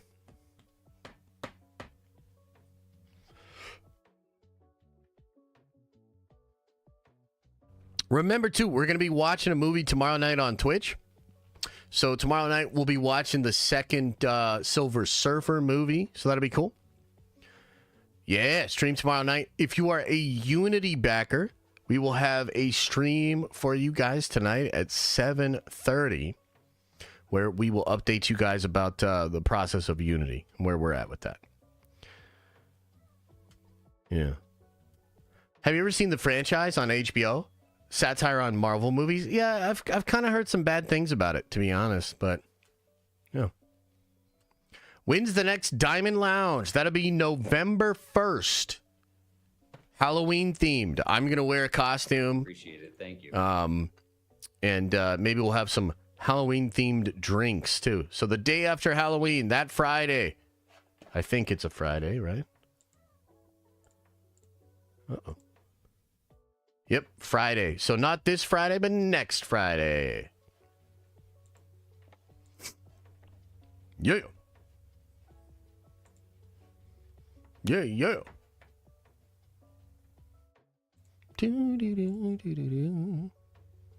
Josh got his James Gunn costume ready for the stream. Hell yeah, I'm ready, brother. I'm ready, brother. Did you see Tom Hardy meeting Todd McFarlane? No, but that's cool. I like both those guys, so that is cool. That's pretty chill. Playing Fortnite still? I haven't played Fortnite in a while. I got to level 50 in Throne and Liberty, so now I'm in the end game. Gonna start like trying to grind for specific gear and shit like that. Still playing a little bit of Space Marine here and there. Wear something skimpy? Yeah, we'll see. But Duncan says, happy birthday to Elisa. Yeah, absolutely, man. Happy birthday to Elisa. Prime stream video? Oh, fuck. I missed that. I was supposed to do that this Sunday. I'll get you something this Sunday. Let's do something this Sunday, baby. We can do a whole ass stream. Lot to talk about. What do you think of Straight Outta Latveria? Cool idea. First video to me was shaky. Haven't watched the next one. But a cool idea. If he continues to improve the videos, I'll keep checking them out. So. Yeah. Oh, yeah. Okay, everybody. Hope you enjoyed this Monday stream. I appreciate you, man. If you're watching, I appreciate you. You're commenting, I appreciate you. You're liking the videos, you're liking the streams, I appreciate you. You're doing a super chat, a membership, I appreciate you. Thank you very much. Video for you later today. And as I always say, I hope you are having an awesome and a nerdy day. And I'll see you in the next video.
Is everybody gone? Did everybody leave?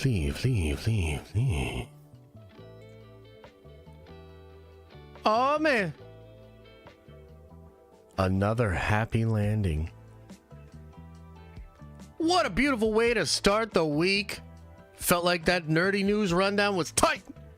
Still got some work to do, but that was tight. We're going to keep working on it, man. Appreciate your patience on that. And then we got into some really good discussions, breaking down some videos, interviews. It was sick. In a good way. Because now that means good. World Series pick to end the stream. The Indians. I think Cleveland's going to win. So that should kind of show you, where I'm, how good my pick is. I don't really know the fuck's going on, right? All right, everybody. Hey, you take care of yourselves out there. I appreciate y'all. See you soon, okay? Do me a favor. Open up your third eye. And then wash out your stinky but hole.